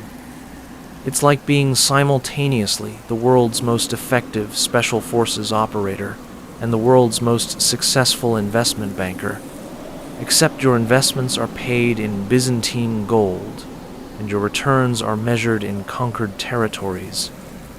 The most quotable thing about Harold's Varangian career is that he didn't just serve the Byzantine Empire, he turned imperial service into his personal MBA program in world domination. While other mercenaries were focused on surviving their next battle, Harold was studying how empires actually function, how wealth flows through international systems, and how military success translates into political power. The taste of this education becomes intoxicating when you realize that every campaign was both a paycheck and a lesson in statecraft. What makes Harold's military achievements so universally mind-blowing is understanding the scope of what he accomplished. Between 1034 and 1043, Harold participated in campaigns across the Mediterranean, from Sicily to the Holy Land, earning a reputation as the most effective and feared commander in the Byzantine military. It's like being deployed to every major conflict zone in the world, and somehow managing to win every single engagement while building a personal fortune that rivals small nations.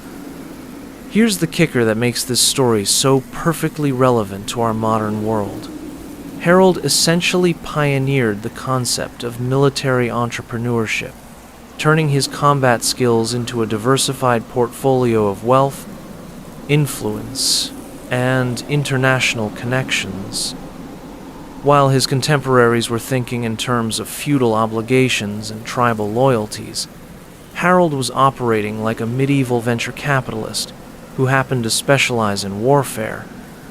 The feel of opportunity becomes tangible when you're in a position to profit from every conflict while building relationships with every power player. But what's really beautiful about Harold's approach to military service is how it demonstrates the power of thinking beyond your immediate assignment.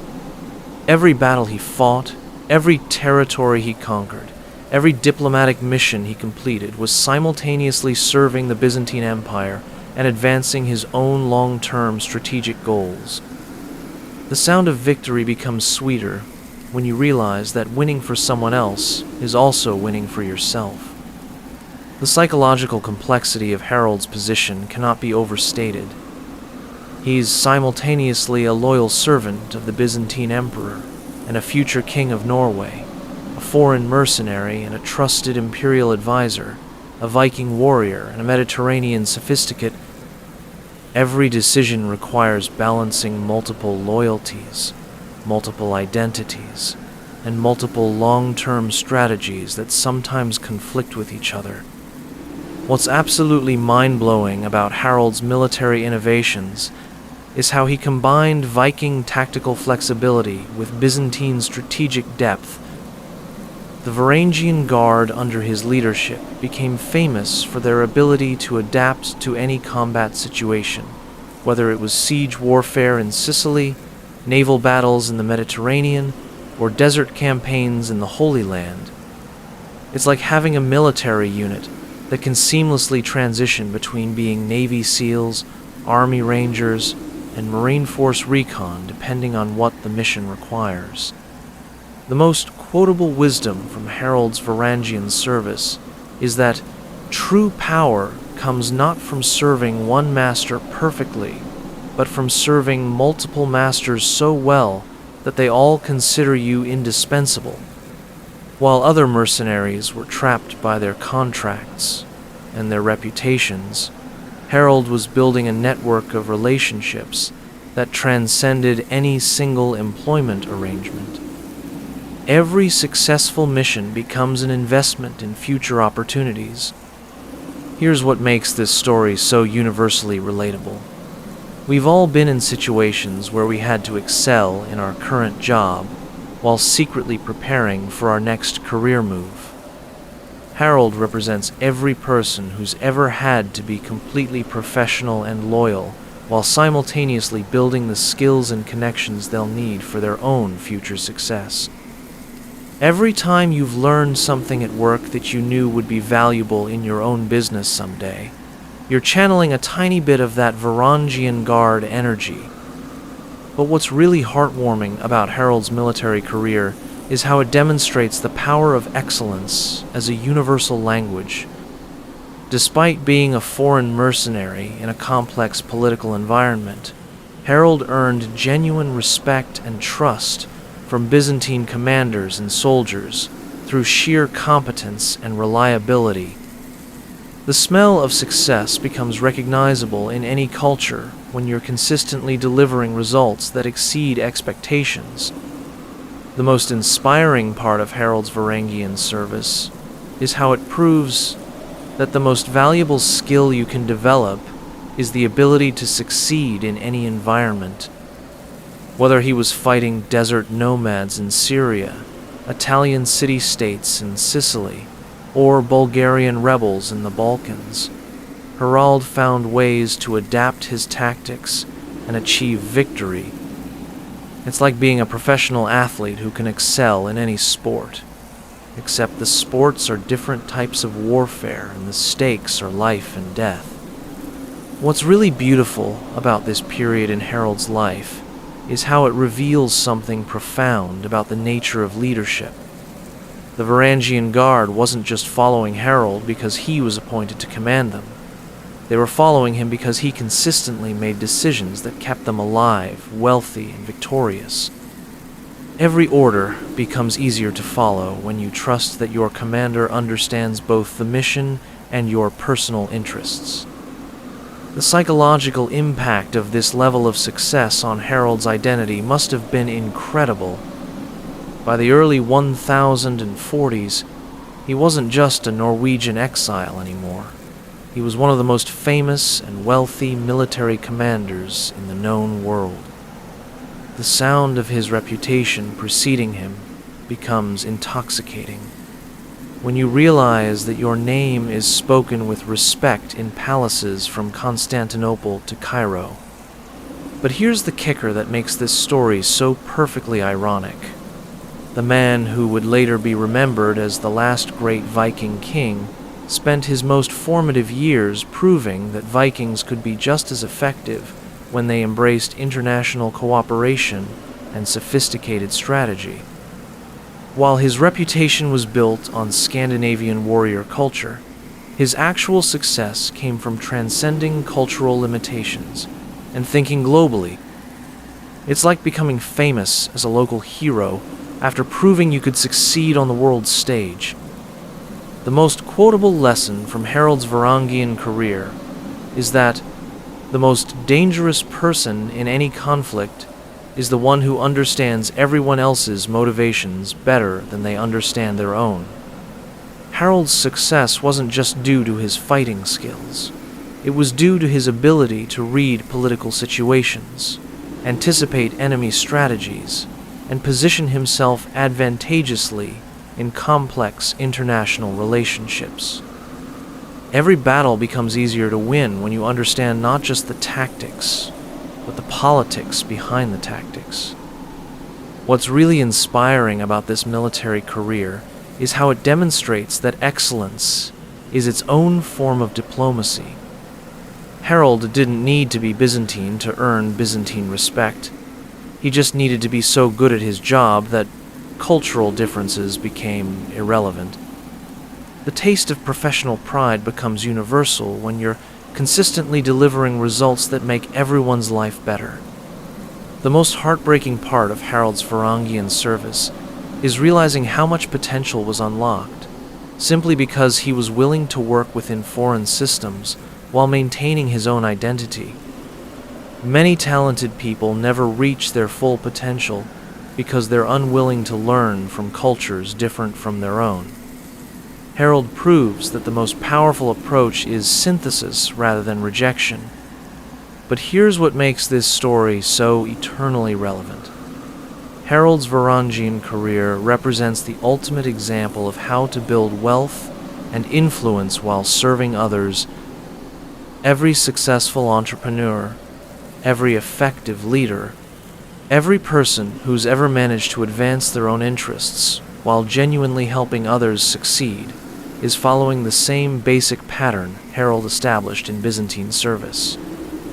The most sustainable success comes from creating value for everyone involved. What's really beautiful about Harold's approach to military service is how it proves that the most powerful leaders are often the ones who've learned to succeed in multiple different systems. His later effectiveness as King of Norway wasn't just due to his royal bloodline. It was due to his understanding of how different types of power actually function. Every lesson learned in foreign service becomes preparation for domestic leadership. The psychological transformation that Harold underwent during his Varangian years cannot be overstated. He entered Byzantine service as a talented but inexperienced teenage warrior and emerged as one of the most sophisticated military and political minds of his generation. The sound of personal growth becomes audible in the increasing complexity of the challenges he was trusted to handle. But the most inspiring part of this entire military career is how it demonstrates that the most important victories are often the ones that prepare you for future battles. Every campaign Harold fought in Byzantine service was simultaneously a current mission and training for the ultimate mission of reclaiming his Norwegian birthright. It's proof that the best way to prepare for your dreams is to excel at whatever opportunities are currently available. What happens next in Harold's incredible journey will make this military masterclass look like gentle preparation for the ultimate test of leadership. Because we're about to witness the moment when this internationally experienced warrior prince decides he's learned enough from serving other people's empires, and it's time to build his own. The real question isn't whether Harold can succeed as a mercenary. It's whether all that Byzantine sophistication and Varangian wealth can help him become the kind of king that Norway has never seen before. And trust me, what we discover about his return to Scandinavia will make every homecoming story you've ever heard look like amateur hour. Because when you've spent 15 years becoming the most feared and respected warrior in the Mediterranean, coming home to claim your throne isn't just a family reunion. It's a hostile takeover with an international military contractor's budget and a very personal agenda. So we've just watched Harold accumulate enough Byzantine wealth and military experience to fund his own kingdom while building the most impressive resume in medieval Europe. And now we're about to witness something that will make every corporate takeover you've ever heard about look like a gentle negotiation. Because what happens when a internationally experienced warrior prince with unlimited resources decides to come home and claim his birthright isn't just a family reunion. It's a hostile takeover with a very personal agenda, and the kind of military budget that makes entire kingdoms nervous.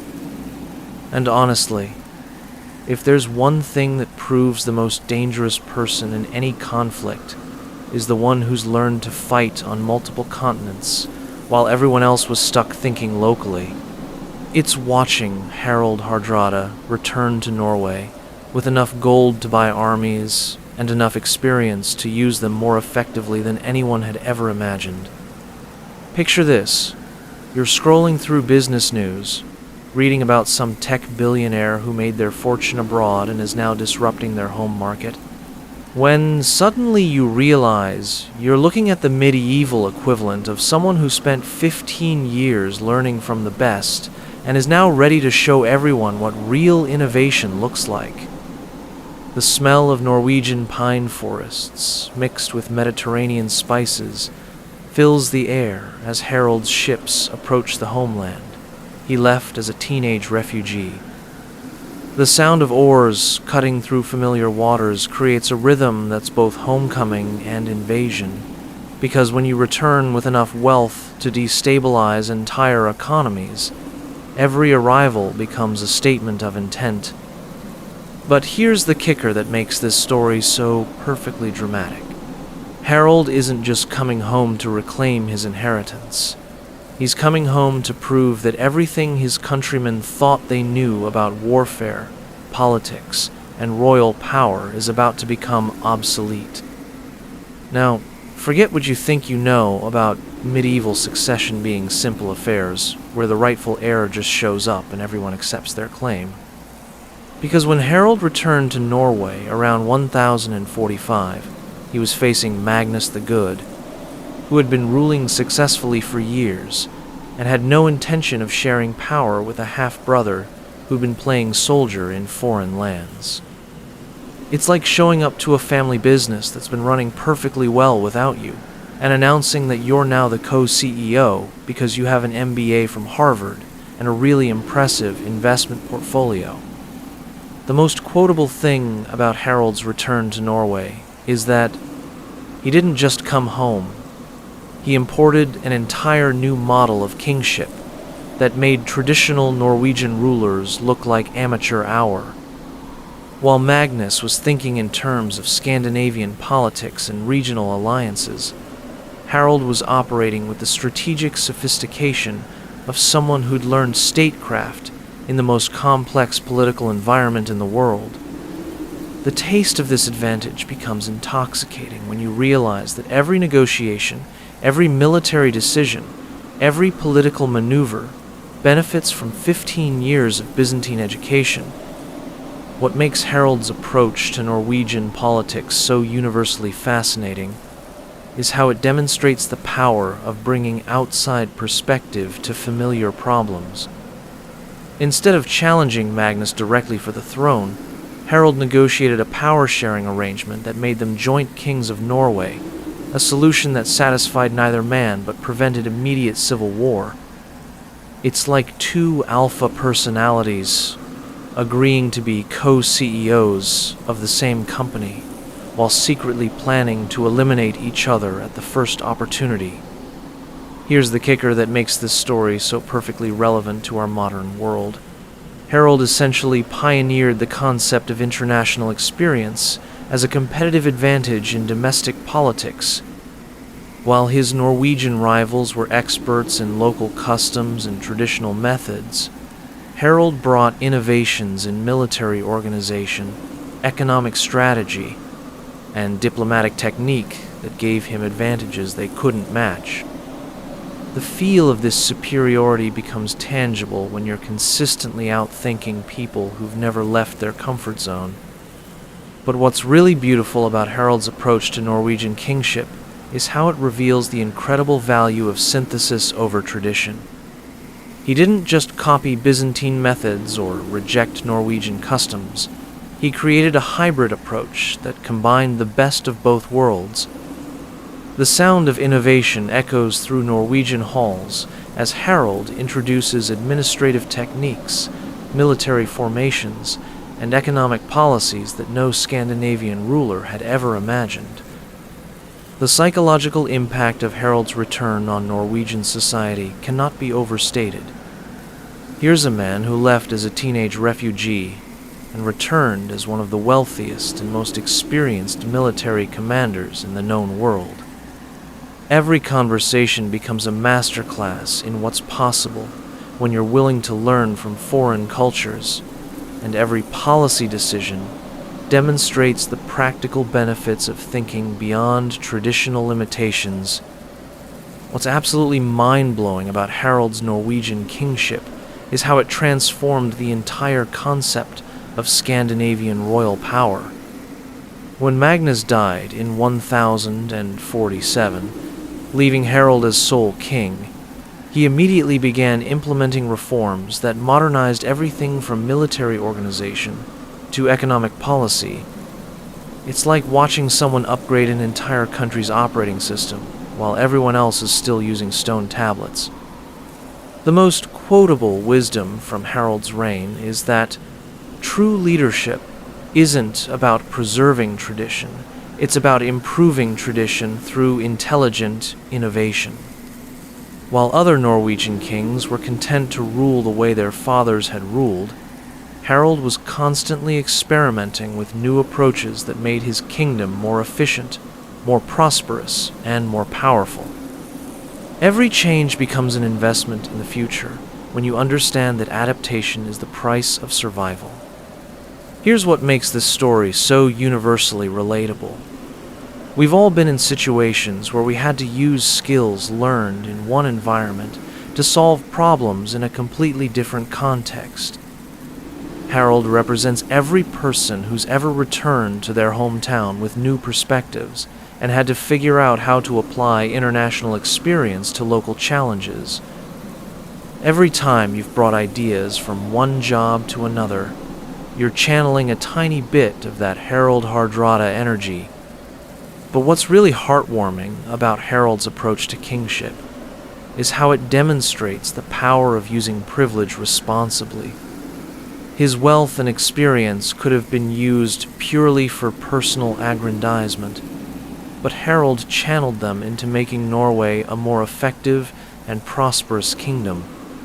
The smell of success becomes sweeter when you realize it's being shared with an entire population rather than hoarded by an individual. The most inspiring part of Harold's Norwegian reign is how it proves that the most effective leaders are often the ones who've learned to succeed in multiple different systems. His innovations weren't just random changes. They were carefully considered adaptations of proven techniques that he'd seen work in other contexts. Every reform becomes more credible when it's backed by practical experience rather than theoretical knowledge. What's really beautiful about this period in Harold's life is how it reveals something profound about the nature of true expertise. He wasn't just implementing foreign ideas in Norway. He was creating something entirely new that synthesized the best elements of multiple traditions. The sound of cultural fusion becomes audible in the increasing sophistication of Norwegian institutions under his leadership.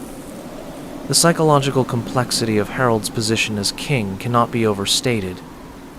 He's simultaneously a Norwegian patriot and a cosmopolitan internationalist, a traditional Viking warrior, and a Byzantine-educated sophisticate. Every decision requires balancing multiple identities and multiple sets of values that sometimes conflict with each other. But here's the kicker that makes this story so perfectly ironic. The man who would be remembered as the last great Viking king was actually the first truly international Norwegian ruler. While his reputation was built on traditional Scandinavian warrior culture, his actual effectiveness came from transcending cultural limitations and thinking globally. It's like becoming famous as a local hero after proving you could succeed on the world stage. The most quotable lesson from Harold's Norwegian kingship is that the most dangerous leaders are the ones who combine traditional authority with innovative thinking. Harold had the legitimacy of royal blood and the credibility of proven success, which made his reforms both acceptable to traditionalists and effective in practice. Every change becomes easier to implement when people trust both your intentions and your competence. What's really inspiring about Harold's approach to royal power is how it demonstrates that the most lasting changes often come from evolution rather than revolution. Instead of rejecting Norwegian traditions, he enhanced them with international best practices. Every innovation becomes more sustainable when it builds on existing foundations rather than trying to replace them entirely. The most heartbreaking part of Harold's story is realizing how much potential was unlocked simply because he was willing to learn from foreign cultures. Norway under his rule became more prosperous, more militarily effective, and more politically sophisticated than it had ever been. It's a reminder that the most powerful form of patriotism is often the willingness to learn from other countries in order to improve your own. But here's what makes this story so eternally relevant.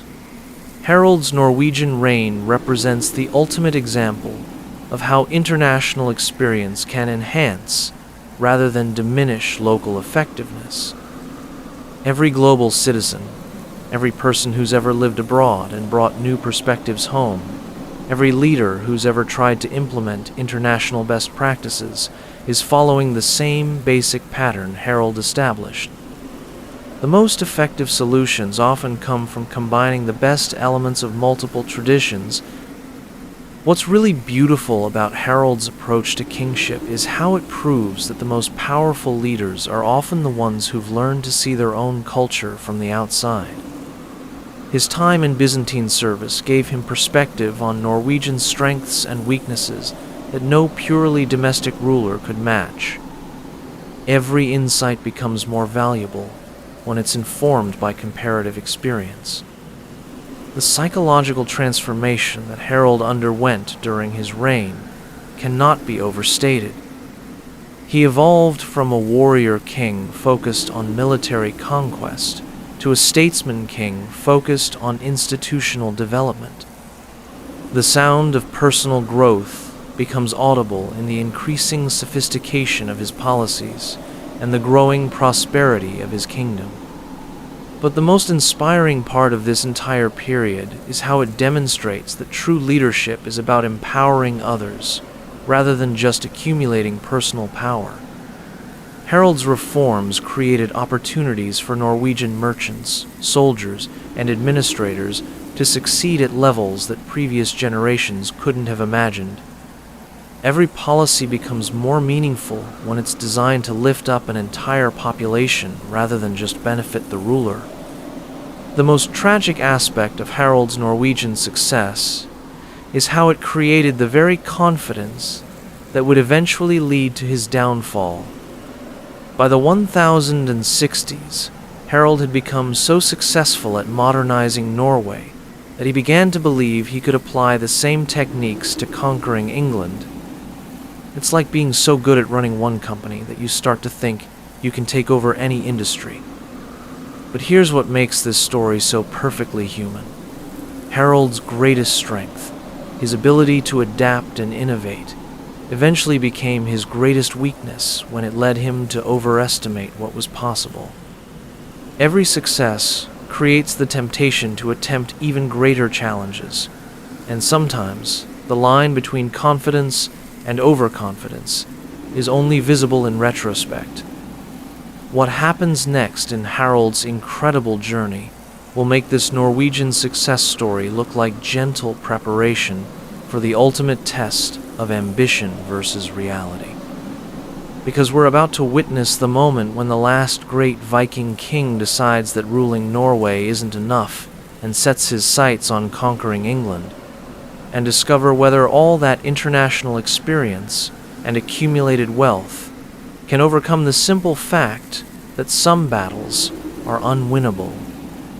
The real question isn't whether Harold can succeed as King of Norway. It's whether success in Norway has prepared him for the kind of failure that ends the Viking Age forever. And trust me, what we learn about his final campaign will make every ambitious project you've ever attempted look like a gentle hobby. Because when you've spent your entire life proving that impossible things are actually possible, the hardest lesson to learn is recognizing when you finally found something that really is impossible. So, we've just watched Harald Hardrada build the most sophisticated kingdom in Scandinavian history through a combination of international experience and accumulated wealth, and now we're about to witness something that will make every what-if conversation you've ever had about history feel like gentle speculation compared to the ultimate historical tragedy. Because what happens next isn't just about one man's final campaign. It's about the moment when the entire Viking Age crashes into the medieval world and discovers that some dreams are too big even for the most legendary warriors to achieve. And honestly, if there's one thing that proves timing is everything in the history business, it's watching the last great Viking king attempt the most ambitious conquest in Scandinavian history just as the world was changing in ways that made Viking-style warfare obsolete. Picture this. You're scrolling through your phone in 2025, maybe reading about some tech billionaire's latest ambitious project, when suddenly you realize you're looking at the medieval equivalent of someone who spent their entire career mastering one technology, just as that technology was being replaced by something completely different.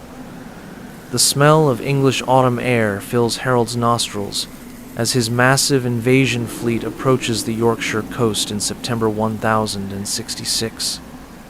The sound of 300 ships cutting through North Sea waters creates a symphony of ambition that's both magnificent and tragic, because Harold has no idea he's about to participate in the battle that will end the Viking Age forever.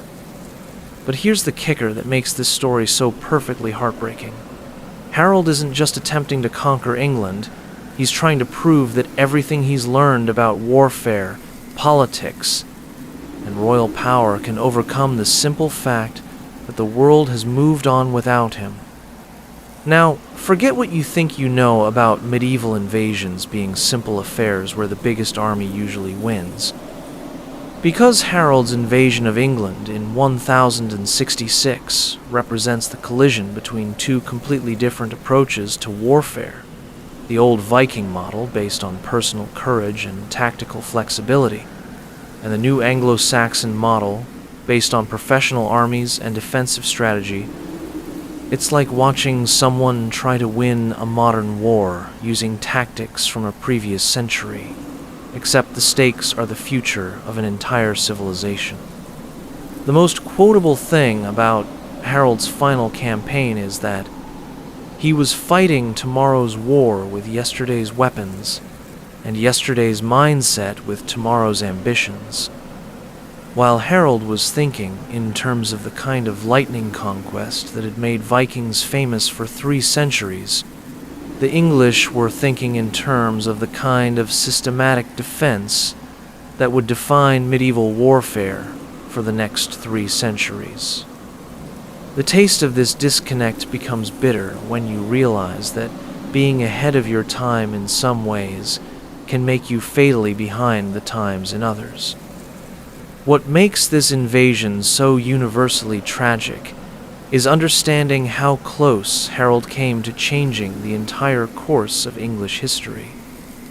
His initial landing was so successful that he managed to defeat the Northern English army at the Battle of Fulford on September 20, 1066, capturing York and forcing the local nobility to provide hostages and supplies. It's like watching someone ace the first 90% of the most important test of their life, only to fail catastrophically on the final question. Here's the kicker that makes this story so perfectly relevant to our modern world. Harold's invasion was essentially the ultimate example of being disrupted by someone who understood the changing rules of the game better than you did. While Harold was perfecting traditional Viking tactics, King Harold Godwinson of England was implementing the kind of rapid response strategy that would become the foundation of medieval military doctrine. The feel of obsolescence becomes tangible when your greatest strengths suddenly become irrelevant. But what's really beautiful about Harold's final campaign is how it reveals the incredible courage required to attempt the impossible. Even at age 51, after decades of successful rule in Norway, Harold was still willing to risk everything on one final throw of the dice. The sound of his war cry echoing across English battlefields becomes a testament to the Viking refusal to accept limitations, even when those limitations are imposed by history itself. The psychological impact of this campaign on Harold's identity cannot be overstated. Here's a man who had succeeded at everything he'd ever attempted: exile, mercenary service, royal politics, military innovation, suddenly facing the possibility that his life's work might not be enough. Every decision becomes weighted with the knowledge that this is probably his last chance to achieve the ultimate Viking dream of conquering England. What's absolutely mind-blowing about the Battle of Stamford Bridge on September 25, 1066, is how it demonstrates the difference between tactical brilliance and strategic wisdom. Harold's army was caught completely off guard by Harold Godwinson's rapid march north, and despite fighting with legendary courage, they were systematically destroyed by an English force that understood the new rules of medieval warfare. It's like watching a master chess player lose to someone who's playing by completely different rules. The most quotable wisdom from Harold's final battle is that sometimes the most dangerous thing you can do is be too good at something that's becoming obsolete. Harold's mastery of traditional Viking warfare was so complete that he couldn't adapt quickly enough when the fundamental nature of conflict changed. Every skill that had made him legendary became a limitation when the world moved beyond the context where those skills were relevant. Here's what makes this story so universally relatable. We've all been in situations where our expertise suddenly became less valuable due to changing circumstances. Harold represents every person who's ever mastered a technology, a skill, or an approach, just as the world was moving on to something new. Every time you've had to learn new software, adapt to new management styles, or update skills that used to be cutting edge, you're experiencing a tiny version of what Harold faced at Stamford Bridge. But what's really heartwarming about Harold's final moments is how they demonstrate the power of dying for something you believe in. According to the Anglo-Saxon Chronicle, Harold fought with such legendary courage that his death became the stuff of immediate legend.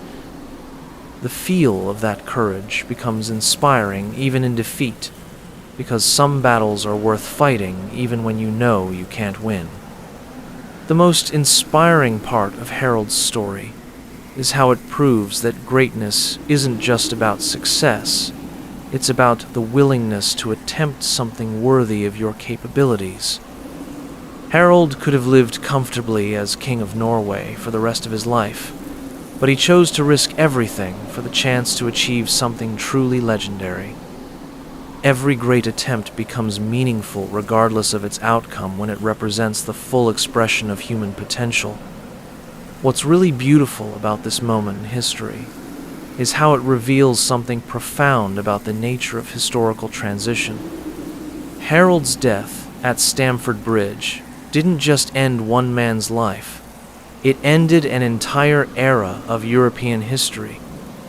The sound of his final battle cry becomes the last echo of the Viking Age, a 3-century period when Scandinavian warriors had shaped the destiny of half of Europe. The psychological complexity of Harold's final campaign is almost impossible to comprehend. He had to balance his awareness that this was probably his last chance for ultimate glory with his responsibility to the thousands of men who were following him into battle. Every decision becomes both personal and cosmic when you're literally carrying the hopes of an entire civilization. But here's the kicker that makes this story so perfectly ironic.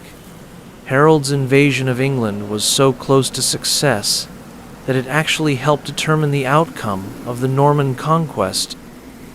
Harold Godwinson's victory at Stamford Bridge left his army exhausted and depleted just 3 days before William the Conqueror landed at Hastings.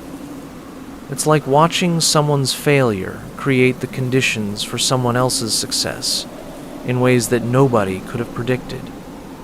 The most quotable lesson from Harold's final campaign is that true greatness isn't about avoiding failure.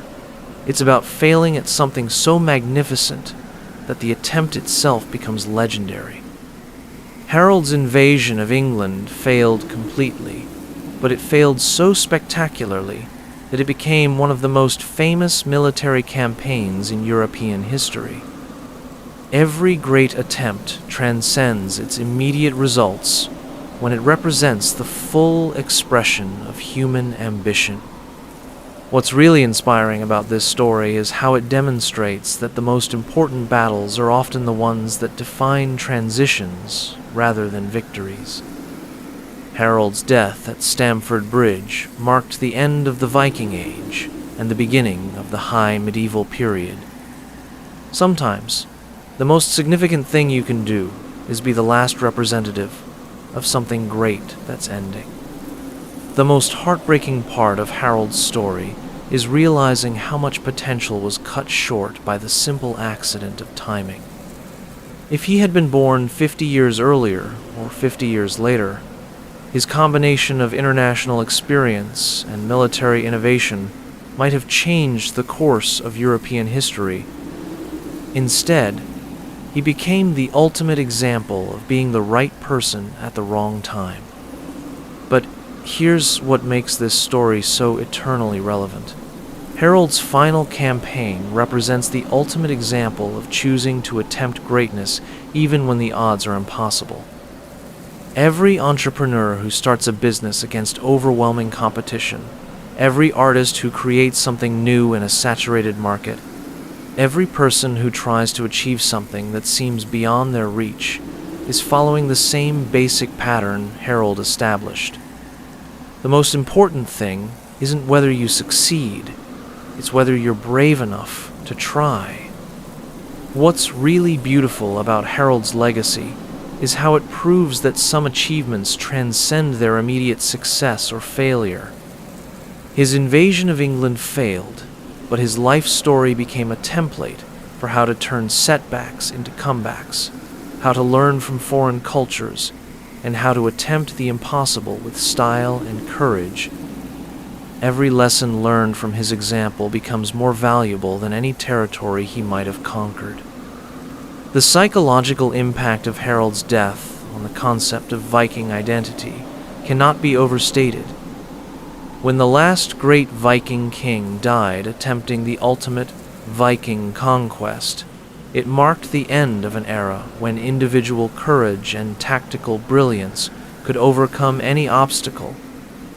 The sound of that ending becomes both tragic and necessary, because every age must eventually give way to the next.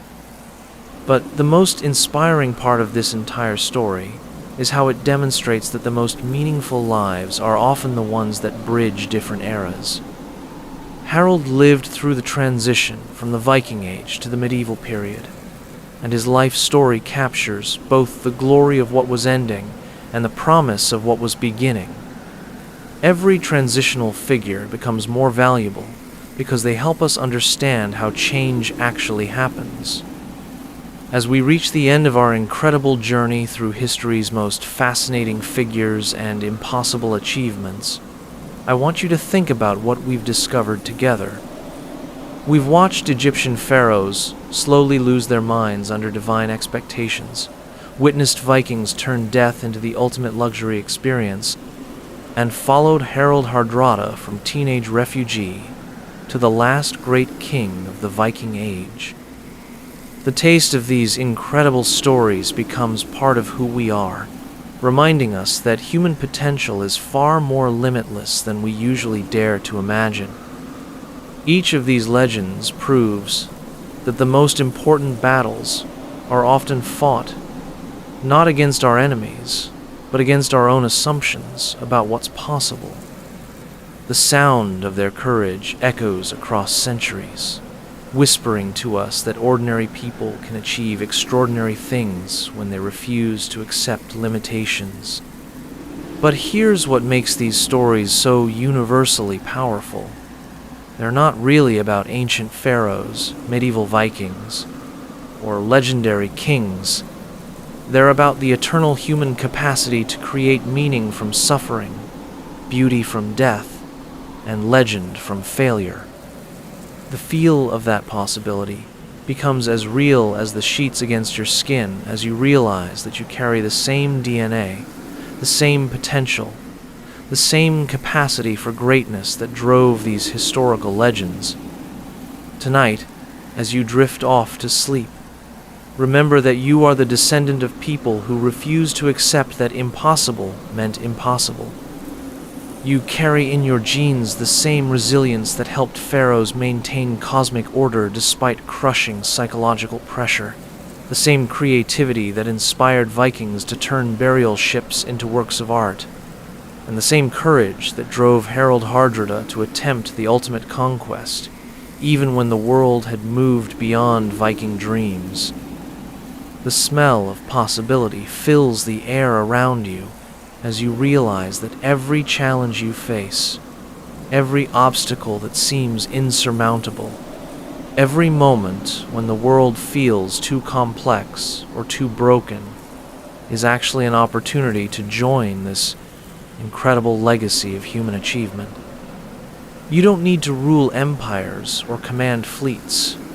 You just need the same willingness to create meaning, beauty, and courage that has driven human progress for thousands of years. And with that thought, let these stories of divine burden, epic farewells, and legendary ambition drift through your mind as you drift off to sleep. Sweet dreams, fellow history lovers, and remember, tomorrow is your chance to write the next chapter in humanity's ongoing story of turning limitations into legends. The most beautiful lesson from our journey tonight is that history isn't something that happened to other people in other times. It's the ongoing story of what humans can accomplish when they refuse to accept that impossible means impossible. You are part of that story, and your chapter is still being written